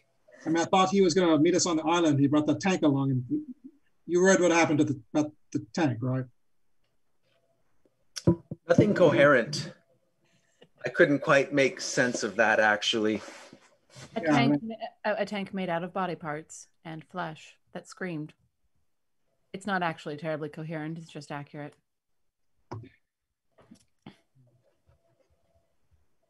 Reason enough to bomb the place right there.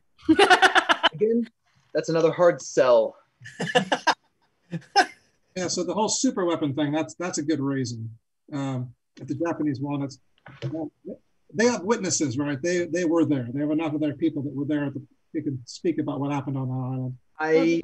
They can speak about what happened, but they can't speak to a super weapon that would get the United States military that isn't involved in weird stuff involved. And I don't think Japan would be terribly eager to convince us that we need to act against them to get there first. Yeah, they have their own agenda, absolutely.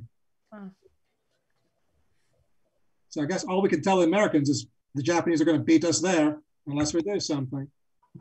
That's not a bad way to go about it. The Americans are certainly eager to not let anyone else beat them to something. I mean, the question is, do you want to turn this into we want to acquire the weapon versus we want to destroy the weapon? Destruction sounds appealing to me. I mean, the thing is that we still have to convince them that there is a weapon. I think right now the attitude is they think that the Japanese are just chasing nothing. Well, I guess you just verify the Japanese intelligence, right, Roger? Just tell Rogers what we told you. Verify it somehow, Hollister. Well, verifying is the trick, isn't it? Well, Not really. I mean, it's not hard to fly over the island and take a picture of a flesh tank. Well, when the plane gets disassembled in the air, that makes it a little tricky. That Penhew was able to disassemble the destroyer, and I strongly suspect Stanford is stronger than him. Or you end up with a head in your lap. Yeah, on the side of your plane. All right, so some of y'all are going to go visit the KCA. Yeah. Okay. I actually want to go along with that just because I think it'll be interesting to see what the attitude is. All right. And so having having you along helps. I wondered. Yeah. It opens some doors. So you find a storefront. It's a little storefront called the Kikuyu Central Association.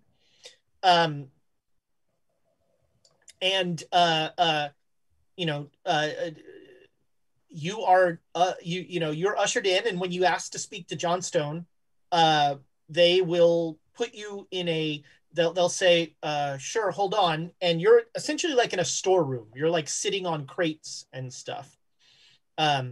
And about 10 minutes later, a tall, confident African man walks in and I'm Johnstone Kenyatta. How can I help you? Hello, sir. Pleasure to meet you. Um, okay. Player stepping back for a second. What are we here for? We're here to try to speak to anyone from the Nandi. We're looking right for now, old Bandari was the person we're looking for. That, Yep. but also I'll come out and say it. I suspect that the Nandi that were accused were completely innocent. Yeah. Yeah. And I suspect that what's his name slaughtered more Nandi people at the site, not. Okay, he almost certainly. Mm-hmm. So that's what I would like to investigate personally. If we could get permission. Yeah, we want an introduction to go talk to what's his name. So are we saying then that we are hunting down the Carlisle expedition to try to find the truth of what happened? And then the colonial government lied about what happened, and we want to expose the truth. We suspect that. Also, if things feel weird, I would drop Benet's name. You also, still taking advantage of that 01 that you rolled, know that Jackson Elias talked to him as well. Okay. Yeah. Yes, we are following up on a investigation that our good friend Jackson Elias was pursuing. I recall Mr. Elias, yes. I wondered if you might not. He is a very memorable sort of fellow. May he rest in peace. He is dead. Yes, he passed away earlier this year. That does not surprise me. Does it not? I have a touch. My grandfather was what we call a murogi, a diviner. He could sense things about people. I have a touch of his gift, I think. And as soon as I met this Mr. Elias, I felt he was doomed. Well, unfortunate that you were correct. And I tasted cilantro in my mouth. I'm so sorry. That taste just does not go away, does it? Soapy. A little bit of lime. And what is it? Are you continuing his investigation? Yes, we are continuing the investigation into the Carlisle expedition and what actually happened, and trying to parse through the lies that we believe were being sold. And who are you, ma'am? My name is Alexandria Hartford, because that's the only ident I've got. And you are American? Yes. Now, I imagine I have my passport on me. Yeah, sure. Well, you'll excuse me. We do not get many Americans like you here. Americans like me. You are black. Yes, well, I imagine you don't. And you are following Jackson Elias's tracks. What have you found about the Carlisle expedition? Some very interesting trails. We're trying to see where they all consolidate.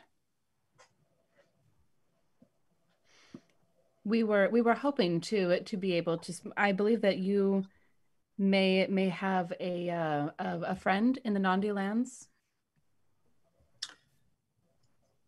I have many friends in many tribes. One day, I hope there is unity. That would be ideal. We were told that you have a friend named Old Bandari. No one has a friend named Old Bandari. Great Bandari is friend to none. Great Bandari is leader to all. He is the eyes He is the heart to all. Then he sounds like someone who would know the truth, and we would be very interested in meeting him if that's at all possible.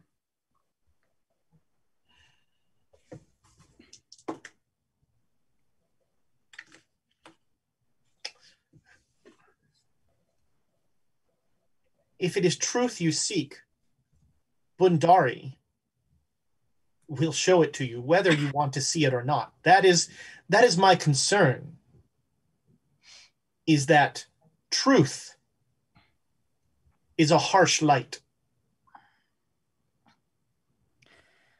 Over the last 6 months, we have seen truths that drive grown men insane. And if that is the truth that he has to show, and it has to do with what happened out there, then we would like to, it is not something we enjoy seeking, but it is something that needs to be known. Very well. Very well. I can arrange this meeting. When you walk out that door, and he looks at the front, when you walk out the front door, you will see a gentleman walking. He's wearing a red shirt. You will follow him.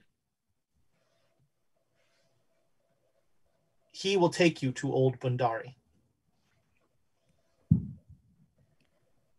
Thank you very much, sir. Of course. So yeah, you guys head out. Whew, that went better than I hoped.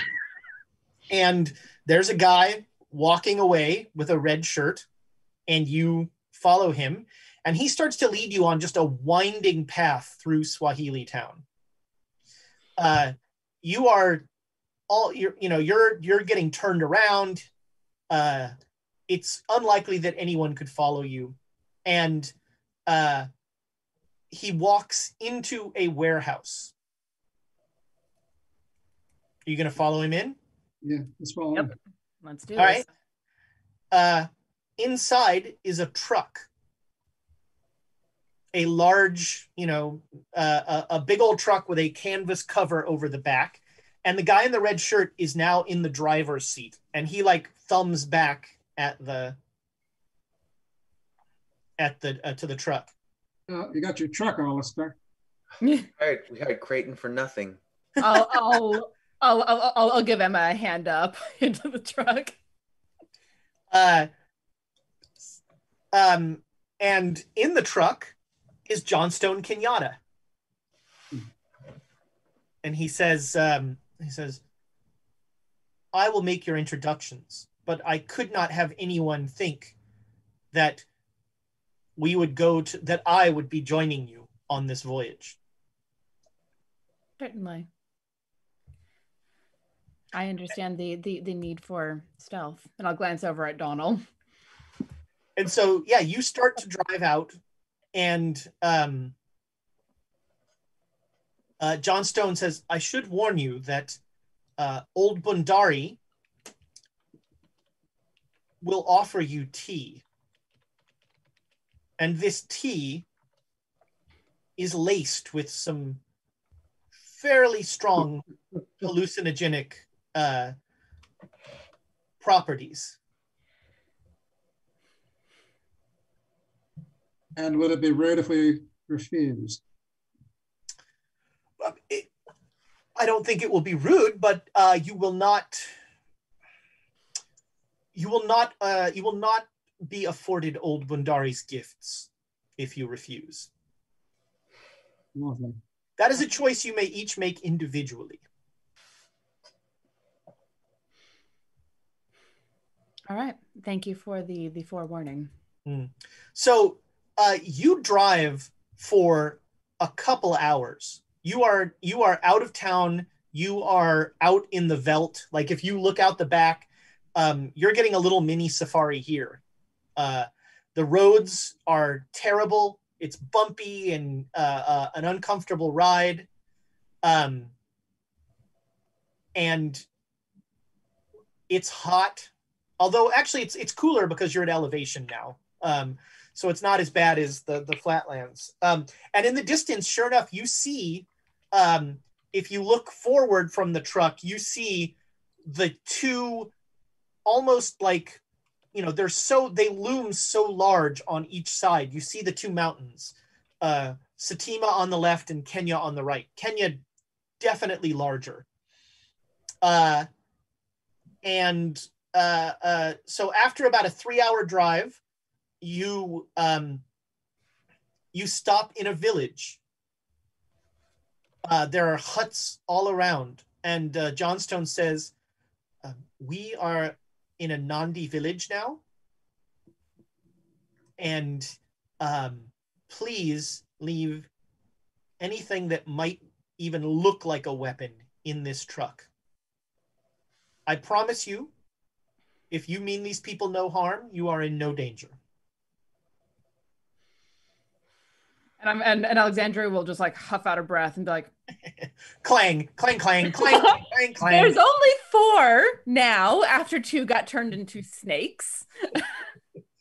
We need to rectify that. They're very specific knives. Is anyone bringing either a hidden weapon or an actual weapon? No, just a quick question though. All 4 knives, right? All What? 4 daggers. All 4 knives. You can count them as they come off of her body. Some of you have never seen the 4th one. But we long suspected. Would it have been weird if I would have been carrying the Sword of Akmala with me the entire time, or is that not something okay in Kenya? That would probably be weird. Or at least it would be weird now. Given that the Sword of Akmala glows blue all the time. Okay, so it would be with my things then. Okay. I wouldn't have left with that. I'll take out my concealed pistol from the back and set that aside, and the other one I've got in the breast pocket. Set that aside as well. All right. Is the crowbar coming or not? Joan isn't here. Oh, that's right. Joan is studying. All right. Right. Okay. Sorry. Learn to control time. I'm sorry. You didn't want to be here. So he will lead you out to a small thatch hut.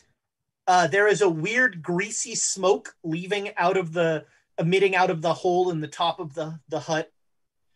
And inside is an old man wearing a loincloth, basicloth.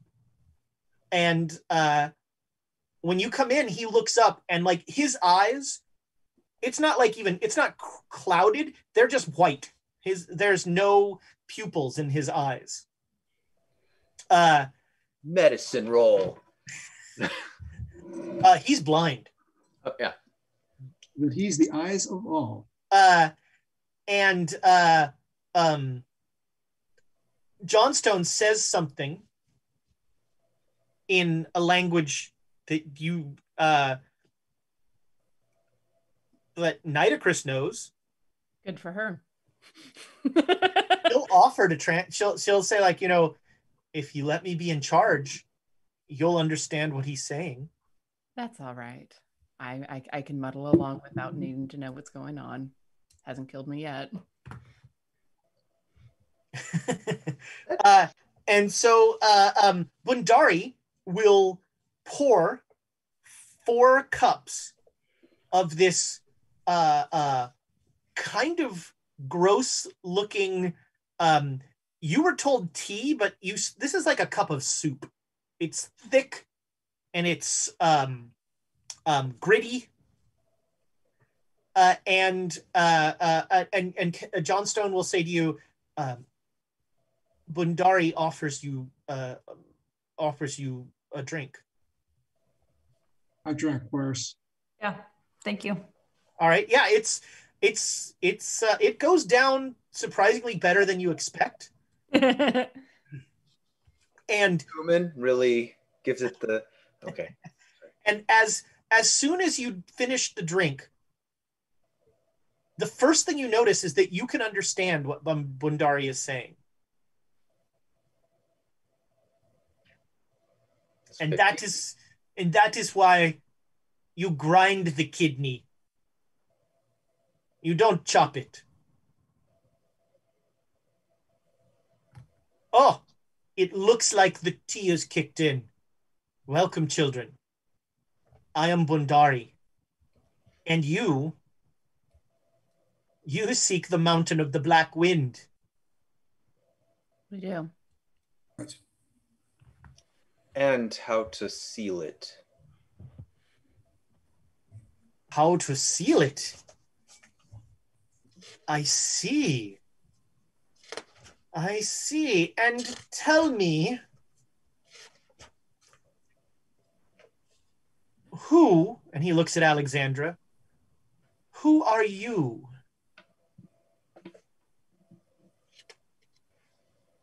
I am Alexandria Hartford.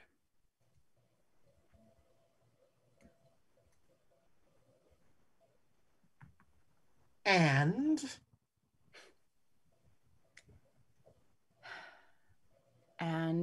Nitocris. Yes, you are.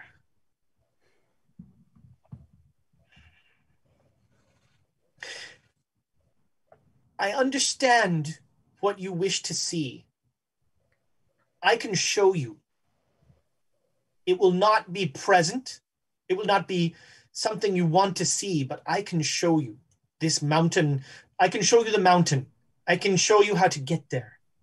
And I can tell you what must be done. Good. But you must promise me 3 things. You must promise me first, you will not hurt my people. You must promise me second,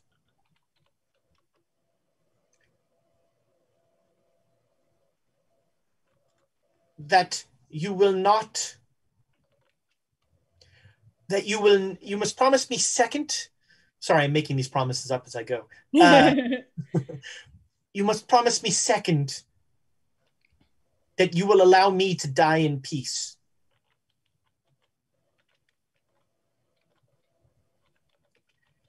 And you must promise me third that what you see on that mountain never leaves that mountain again. That is our goal. I think we can make those promises. Is something keeping you from passing in peace? I am the protector of these lands, of these people. The English see tribes. They separate us. Before they came, we worked together. The tribes were a family. Families fight, but families always make up. Now the English play us one off of the other. They give the tribe that plays along guns. My friend, Johnstone, I have seen the power of the work that he will do working within this system. Now, are you ready for the dark truths that I will give each of you? All right, I suppose. Not something that we particularly enjoy seeking, but truths that need to be known. Donald Concannon, you love her more than she loves you, and that concerns you.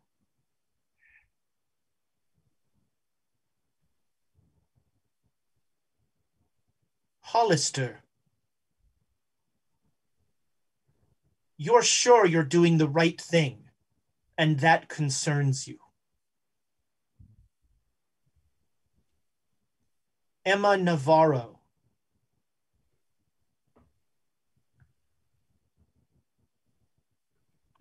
you've destroyed the world.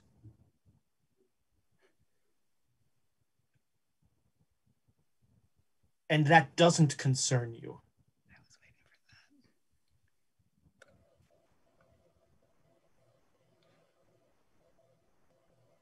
that. Alexandra Hartford,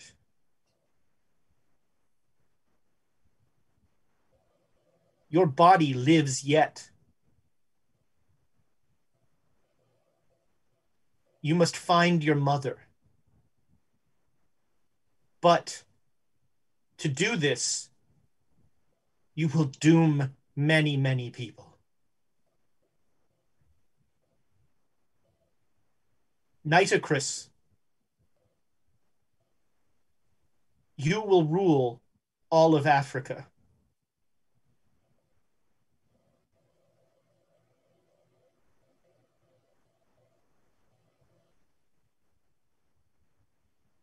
There is one other who is not with you. Joan Lamb. She will learn all she wishes to learn. And she will find in the end that knowledge is not a shield. Knowledge is a curse.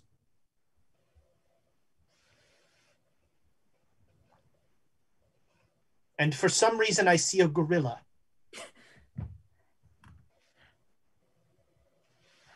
We haven't seen him in a while, but what have you for him? He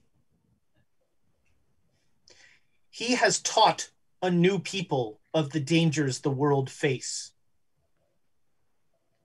They seek to profit from these dangers,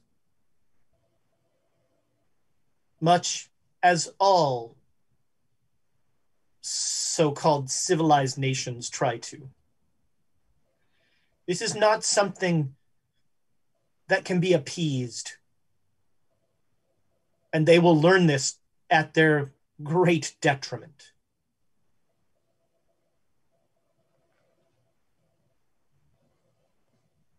And the last truth, a truth that none of you are prepared to face. You will all survive what is coming. And you will all wish that you had died.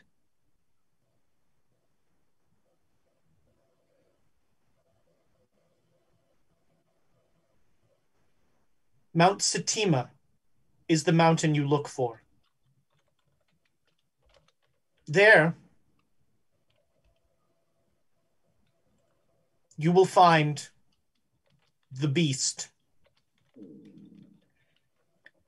There, you will find your mother.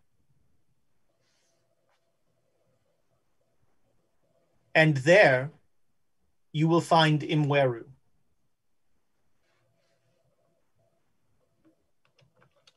Imweru is the capstone you seek. She is the capstone? Her blood is the blood you will use in the ritual. By the end of the ritual, she must be dead. But if she dies during the ritual, all is lost.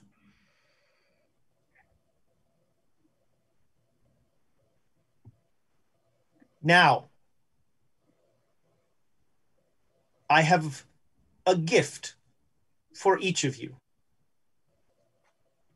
You may either ask me any question you wish, or I will grant you a boon. Your choice. What do you choose, Emma Navarro? Things, please. All right. He, from somewhere, pulls a small cage. And in this cage is an 8-legged cricket. Cool. What do I feed it? You feed it leaves and grass.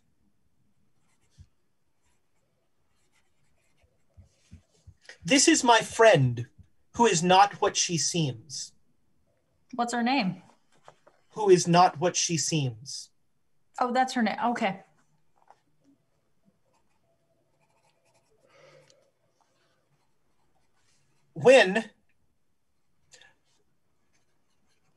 Take her with you, feed her well.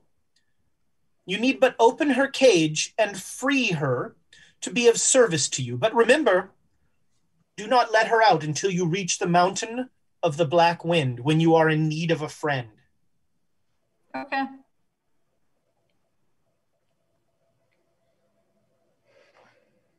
Nitocris, what gift do you seek? And all of a sudden, Nitocris is in control. Answer me this. How? How do I gain control of all of Africa?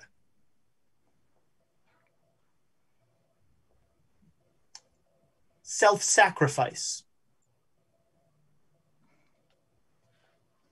And she's out of control just like that.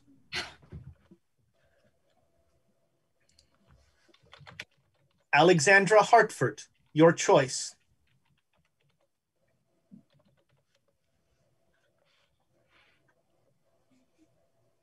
A boon.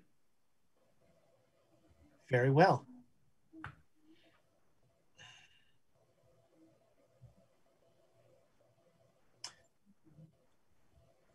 I have for you this rattle. And he hands you like a baby's toy. Mm-hmm. This rattle, the sound of this rattle will call you home.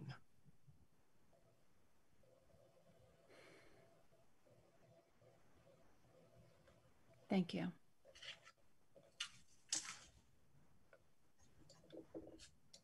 Okay. What is Hollister's first name? I actually don't remember. Frank. Oh, Frank. yeah, Franklin. All right. Franklin Hollister, your choice. Can you tell me where I can find proof of the weapon on Grey Dragon Island?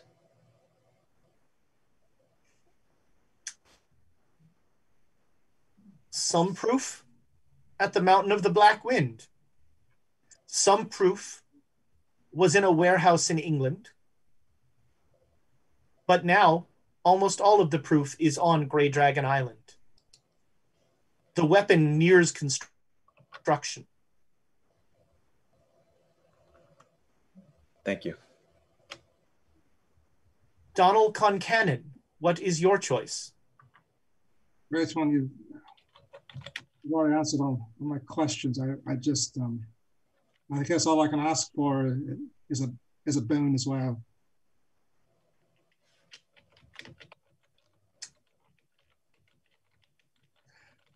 My boon to you, he pulls an envelope from somewhere and he hands you an envelope. This is the title to a small cottage in a tiny village in Ireland. There is peace there. There is contentment there. I hope you will use my gift. I shall.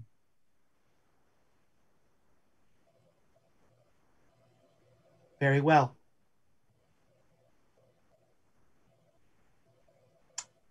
I also have a gift for Joan Lamb. And he pulls out an hourglass. The hourglass is full of this weird, like, glittery sand. And he says, please give this to her. I think it will help with her studies. I'll give it to her. I'll take care of it. Of course. This is the service that Bundari may be to you. Will we be able to approach the mountain without causing trouble? We don't want to cause trouble with your people. My people do not go near the mountain. Will we be able to pass through lands to get there? If they see my gifts, yes. If they know that you have traveled with me, then yes. Good. Thank you. And you all wake up in the truck And the truck is like just rumbling back into Nairobi. Alex, you heard, that was just my imagination, right? And I'll reach for a pocket to see if the rattle is in there. It's there. I'll pull it out, hold it up, carefully not shaking it. Seems pretty real to me. Can get you back. My body lives yet, but at what cost? I don't want to think about that, but we can get you back. You'll free Nitocris. It doesn't matter. To be Queen of Africa. It's what her destiny is. It's what's going to happen. A lot of I like this guy, says Nitocris. And I'll say back in my head, yeah, but it involves self-sacrifice. Have fun with that. I've died before. That's not necessarily what self-sacrifice means. Who knows whose sacrifice? Something that means something to you. What does it mean by mother? I don't know. My mother died in England when I was a child. Did you know her? My mother? Yes, I knew her. Not long, but I knew her. All right, and you're sure she died? I hate to ask. I was an orphan on the streets of London when I was found. So yes, very confident. There were a lot of sleepless, hungry nights that prove as much. What do you think he meant, the fellow, but the mother?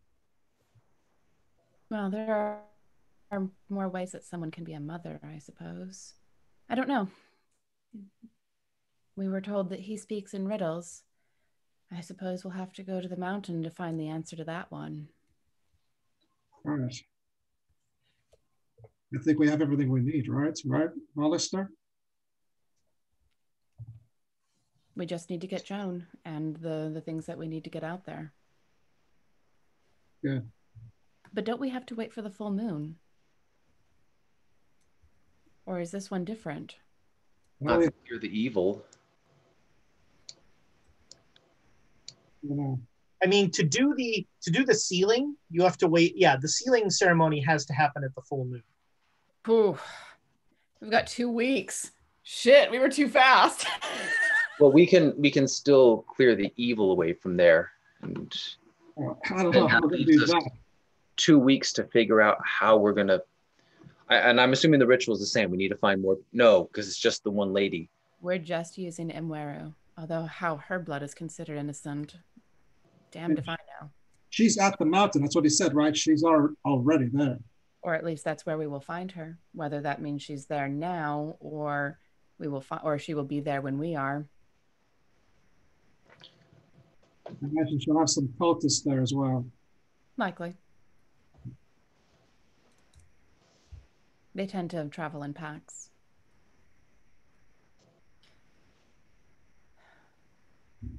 I don't know what to think about all of this. Not either. We don't have some strange, crazy cleric priest or whatnot here to purge all the evil for us. We don't have anyone to help us on this one. I don't know. Emma, did you learn how to do that? No, I did not. Cricket? What? You got a cricket? Yeah, I have a cricket. And her name is Who is Not As She Seems. So refer to her as such, please. Right. Which Who for short? For short. Yep. What do we call her for short? Who? Oh, we call her who, not what. Got it. It was fine with me. Well, I suppose we should get this hourglass to Joan, fill her in on what happened, and go from there. Right. I don't like waiting. Nor do I. Are we sure? I could have sworn that it was on the full or the new moon. Only the full moon. Okay. We can still go there. Yeah, I mean, you can go and like clean stuff out or try and reconnoiter. You know, you just camp there until the full moon. I can't really bear to wait myself. We'll go tomorrow. Let's at least go and have a look and see if we can't figure out what this mother business is about. That way, it's less opportunity for us to burn down Nairobi. The farther away we are, the better it is. Or at least it can't be blamed on us as easily. Fair. All right. So, Joan, they give you this, they tell you all the stuff they saw, and they give you this, this sand timer, this hourglass. Barkley sand timer, okay. And when you look at it, all of the sand, every grain of sand in there is a letter, and they're forming words. And as you look at it, you start reading it, and it says, the cult was responsible for the Carlisle massacre. Many terrible beasts were summoned from the other sides to kill and carry off the victims. Those carried away were brought to the Mountain of the Black Wind, a terrible place shunned by everyone.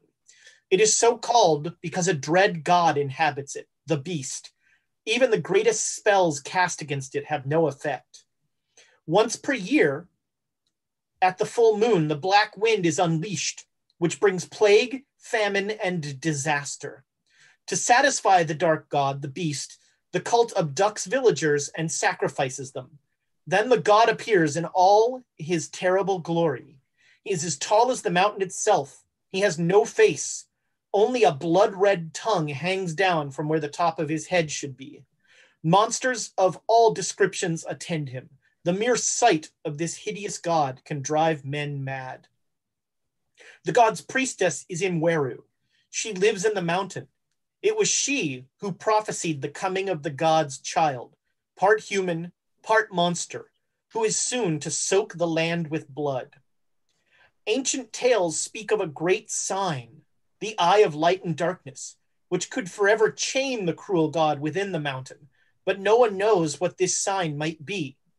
Some magicians who are far-seeing say that the sign existed until a few years ago, existed until centuries ago, when the god tricked Min into giving it human form.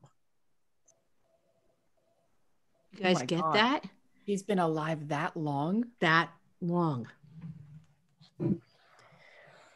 Is she the symbol in human form? And then we basically change her back and she seals them up again? So we're going to have to drain her blood very slowly. I'm sure she'll be very happy about that. But we have to kill all their followers and subdue her? I mean, no, killing all the followers, that's obviously, but no, like, what do we put the blood into for the ritual? Just drip it straight out of her. I mean, my God, why do we have to go from A to B to C? Just go straight to from beginning to end. We're not having to fill up anything. It's not the same thing. We just have to get her blood out, right? I have a horrible idea. Go ahead. What's the idea?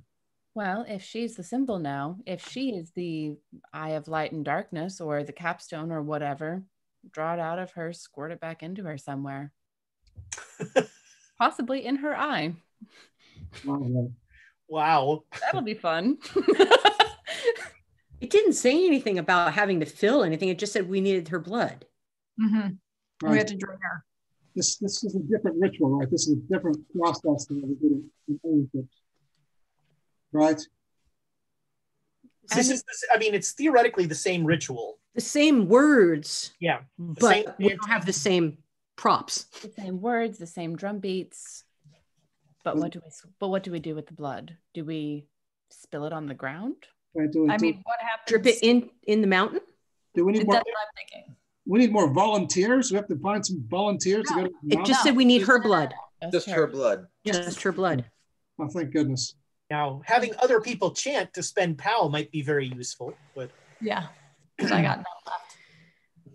But it might, Joan is right. It might actually be in the mountain somewhere that we have to put her blood. Because there's caves, right? They said. Apparently, yes. Yeah, so we'll need to see what the caves look like. So going out there and reconnoitering sounds like what we have to do. And if we run into Mweru? And we will. Then Abduct her, tie her up, hold her for 20 days. That sounds like no fun at all. We'll have to live out there then for the 20 days. There's no way we could bring her back to Nairobi. Maybe we're going to need a larger safari, right? A few more supplies. Of innocent people. We need to interview everyone who's coming along on this. No, it would be interesting to see if people want to do some kind of ritual as part, going, oh, we're going to go up there, we're going to have a cleansing ritual, or we're going to have. No, I think Rogers would send us an army. He might have trouble finding innocent people too. Yeah. But we don't need, quote, innocent people because we don't need their blood. No, we you just need chanters. You just need to hire a choir. Right. But We they just need can't- people who, Bodyguards. A but they choir can't of be Nandi. people with high pal. We cannot harm any of the Nandi, which means we cannot invite them to do the ritual. no, Mhm. No. we need either soldiers or other rich people. Well, we need believers is what we need. Rich people love cults. I'm saying, if we give them a thing to read, they can, oh, come on, let's go do this. Oh, that would be Rich people cool. around here, or do we go back somewhere else and find them? I still think we petition Rogers. He's our protection because we're going into her home territory. We're going to the mountain where she Now it's lives. a good thing we have more days because We- now we have more days to get can't- people.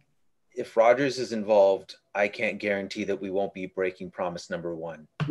We're not breaking any of the promises, right? We'll just make sure the people listen to us. They're not killing anybody.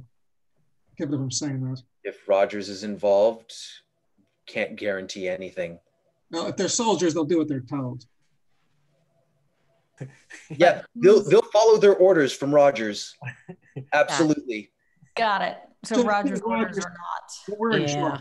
right, No. right. We Rogers cannot is control charge. them. We need. I like the religious people. Those worked last time. So believe. You're on your own then. I'm not getting more religious people for you. Good luck.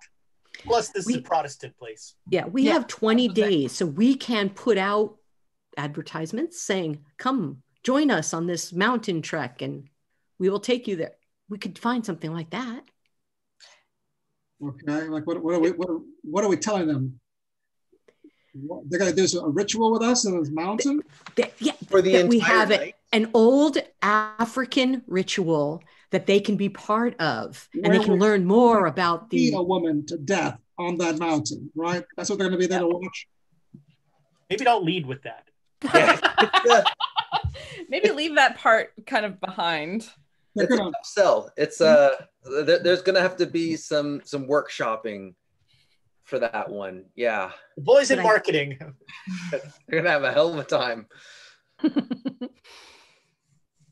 Maybe Ooh, have a hell of a time. Ooh, is it possible? I know that we aren't going to harm these people, but maybe there are some of the local tribes people that have a grudge or an issue with Inawaro and the others that would be willing to see her undone. So maybe she has some natural enemies that we can Ooh, bring with I us. mean, Yeah, you might be able to talk to Johnstone about that. yeah, Yeah. he would probably be our best contact for that.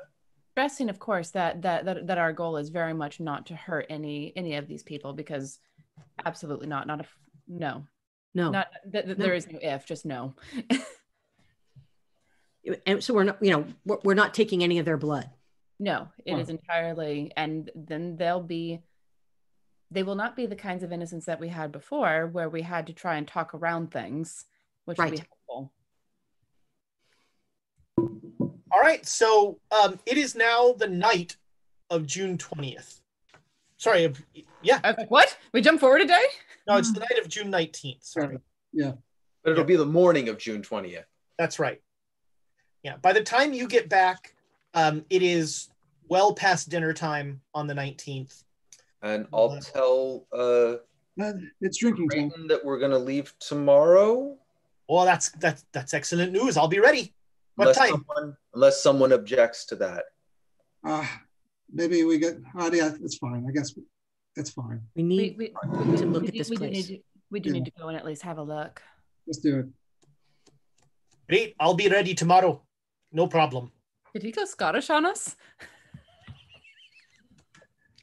The South African. Fake. No, South African. Scottish would be great. Great. South African is great. Great. There's no rolling R. Great. Great. See you tomorrow.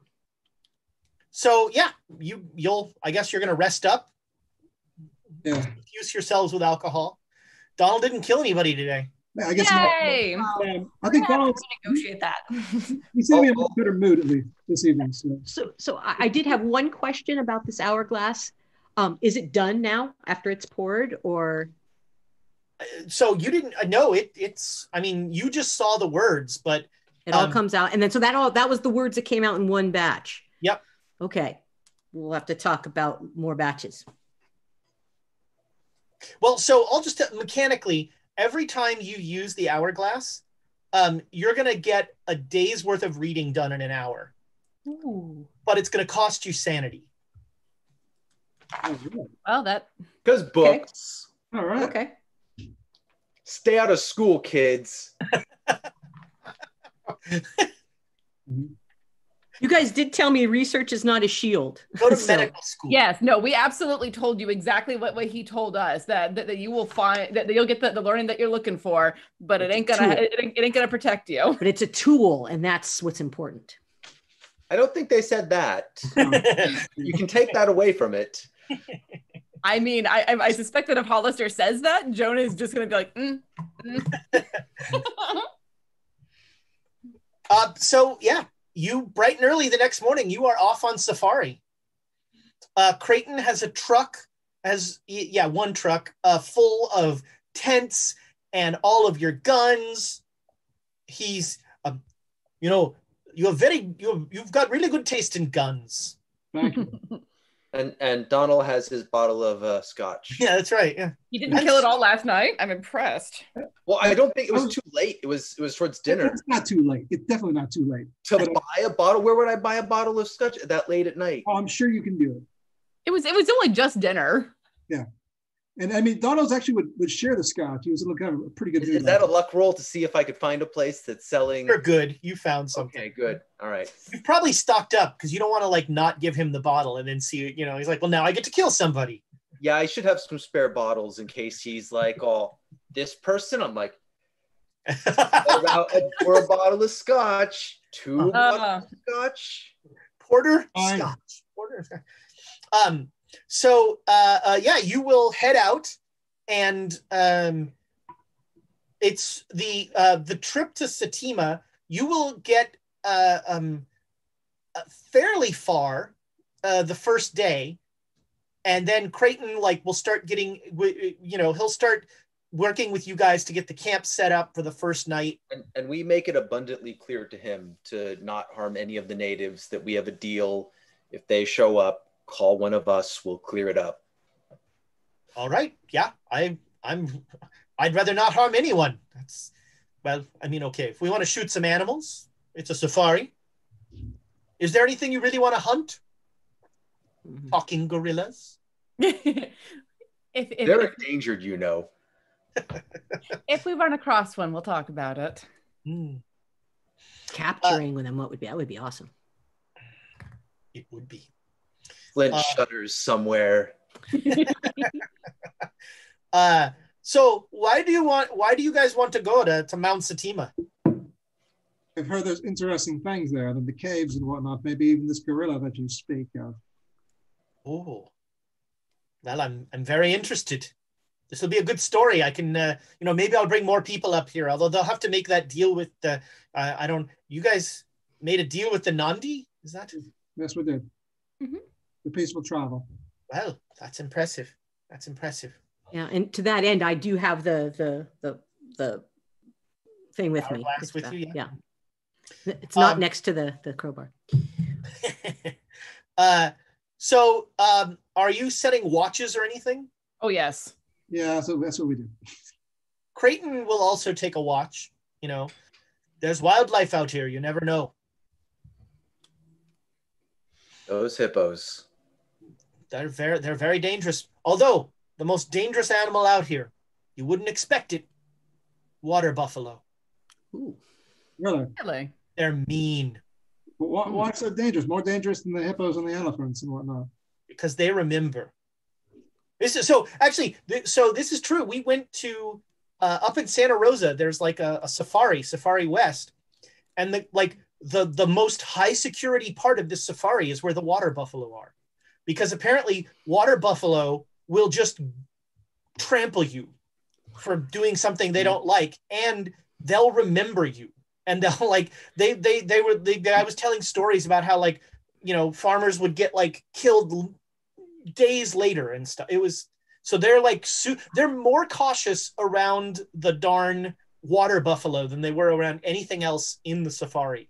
I was hoping Creighton was going to tell us a story about the water buffalo that remembers him. It's his. That's fantastic.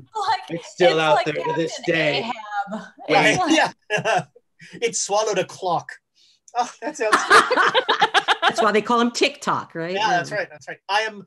My beautiful wife has reminded me. It is actually the Cape buffalo is the most dangerous thing. Gotcha. But yeah, it was really funny how we're like, oh, this is fun safari. Look, giraffes. Okay, we're going in this next area. Make sure nothing is outside the car. We've got 4 gates we're gonna lock and unlock. It was all very strange. All right. So yeah, you will the next day. You will come, almost in a Disney way. The landscape changes. It's dead. You cross an imaginary line, and the veldt just dies, and everything around is black and decaying, and there are vultures all over the place. Ew. And Creighton's so I'm just driving to the mountain, right? Right. Just be careful. Yeah. Okay. Just, slow down a little bit through here, just a little. We don't want to stop. I just want to see. If you see anything incredibly unnatural, let us know. I mean, all of this, really. Yeah, this is crazy. This is not normal for this area. Oh, you mean like you've never seen it like this before? This is probably about as far as north as I've gone. We're going northeast. This is about as far northeast as I've gone. All right. My gun is on my lap. It is out of my holster. Which one is it, Doctor? Everybody make me a luck roll. No. In the box. Yes, just 58. Yeah, it has to be exact, right? That still counts? Yeah. All right. I was looking for 3 successes. I got 3 successes. Good. So about 1 PM, Creighton stops the truck, and he's he'll open. There's a little window to the back of the truck, and he opens it and he goes, I think you should take a look at this. Right. And he'll through the little slit, or if you want to get out of the truck. I think I'd like to peek first before I want to look. I want to look before I leap. Yeah. He'll point over there, and he'll go, I'd swear that's a foot over there. Still living? Hold on, I'll hop out. All right. You see where he was pointing. There's a pretty fresh black foot that has been ripped off of its leg. Well, we can't necessarily tell if it's fresh, right? I mean, it's a non-decomposing potentially foot. That's the question. It's a non-undecomposing foot. Oh God! It is a foot that's not decomposing. Thank you. Stop trying to make up words. Well, I was going with Nandi because the Nandi. Yeah. Yes, the non-decomposing foot. Yes. Yeah. Well, we don't know that for sure. This is the clever wordplay people tune in for. That hurt so badly. The vessel and the pestle is. You start to notice that you are in a field full of just like pieces of body. Oh, then there's no need to collect this right here as a sample. We can always just come back. I'm going to get back in there. You are not starved for choices. Is anybody else getting out of the truck? Yeah, no. All right. Hollister, make me a spot hidden roll. Oh, thank goodness I'm bad at this. Oh, is there something doing it? Do I see something doing it? What? You do. What is it when you roll all zeros? That's 100. That's 100, my friend. That is 100. That is 100. What do I see? So you see about 100 yards away a small black man gnawing on a hand. Just hasn't noticed you, doesn't seem to, the noise of the truck or anything didn't seem to. I will back towards the truck, get back in. There. How to prepare you all. It's a cookbook. So, Spit it out. Hollister, what is the problem? There's a lot of body parts out there. Oh, Right. more than the foot. In and of itself isn't too bad. But there's a little man out there eating the parts. A man? You sure it's not an animal? Bloody cannibals. I wish it was an animal. It's at that point that you all hear you hear a noise, you hear Creighton go, guys, there's a lot of small people outside. Drive the truck. You told me I'm not supposed to hurt them. Oh, these are, I don't, no, these are, I'm very confident these are different people. Should we show them one of our items just to see? Nope. Drive. Drive. All right. Drive. He starts the truck up again. And he starts to pull forward, and you hear like the straining of the engine. All right. Hunting rifle time. They don't want it to move, apparently. Who wants to show them one of the things? I'm going to show them I'm going to get up in the front and I'm going to show them. So again, to the front, there's only a small slit. No, you You have to go out the back of the truck. You hear the front door open. You hear Creighton go, guys! Yeah, no, I'm going to run. You're going out of the truck. Yeah, I'm going to I have a pistol, which I'm not really good at, but I'm going to, no, I have my crowbar. I got my crowbar and I've got my hourglass, and I'm going. All right. Yeah, I'm right behind her. I got my rifle. I'm gonna jump out too. God damn it. So you like flip the thing around, and you see the entire truck, like all of your vision around the truck is ringed by these little 3-foot men. They're bald, they're naked, they all have incredibly sharp teeth, and they're all just like, gah, gah, gah, gah, gah. And that's where we're going to end. Yep. I think this is going to go okay. I've got a good feeling. Man, okay. All right. Well, so thank you so much for the likes, the bits, the subscriptions, everything. YouTube, we love you. If you're not a member, join our Discord. It is a fantastic community. There's now like more than one game happening on there. I know Lucifer Vilchak is running one that Tom's playing. There's all sorts of crazy stuff going on there. Birds of Paradise, our friends there, join them. Let's see, our quotes for tonight. When we can't stay here, when we can't stay here anymore because of things we do, we'll need another hotel. Just for when we ruin this. There's no point in planning for failure. I like that one. That was like good advice. We don't need to cause any more trouble while we're here. We're a walking hurricane of trouble. What they don't know will hurt them. And I think the name of the episode, Rich People Love Cults. Yes. It's so true though. I think that is the name of the episode.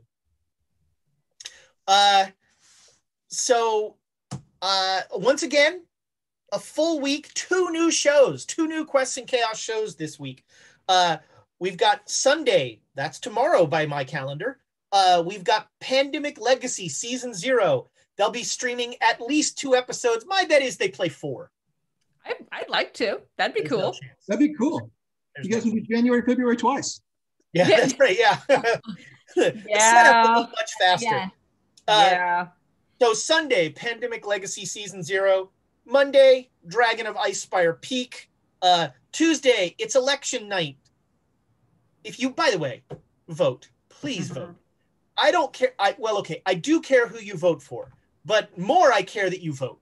That's the most important thing. And like, do the research and vote in your local election, because local stuff has a huge impact on your life. And, you know, learning who is going to be on your school board has a huge effect on your life, that sort of thing. So do the research, study your local stuff, vote. Tuesday is election night, so we will not have a game that night. And then Saturday in the afternoon, I'm given to understand 2 to 5, although that sounded very preliminary. But 2 to 5, it's going to be our new show, Rime of the Frost Maiden.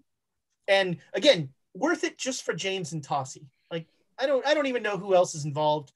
Worth it just for them. I think Thomas might be involved. That would also be delightful. I think Thomas is playing in that game. I think so. Thomas is playing, which is exciting. He never gets to play. Does that mean Amy's going to produce? Probably. Yeah, Thomas will just play and switch. That's right. Yep. That's right. And then we are back here Saturday evening for figuring out what these cannibalistic pygmies are all about. Oh boy. Throw a turkey leg. I think that covers everything. So there's nothing left to do but say Happy Halloween, internet Happy friends. Halloween. Go eat candy. Mm-hmm. Or don't. Be with you.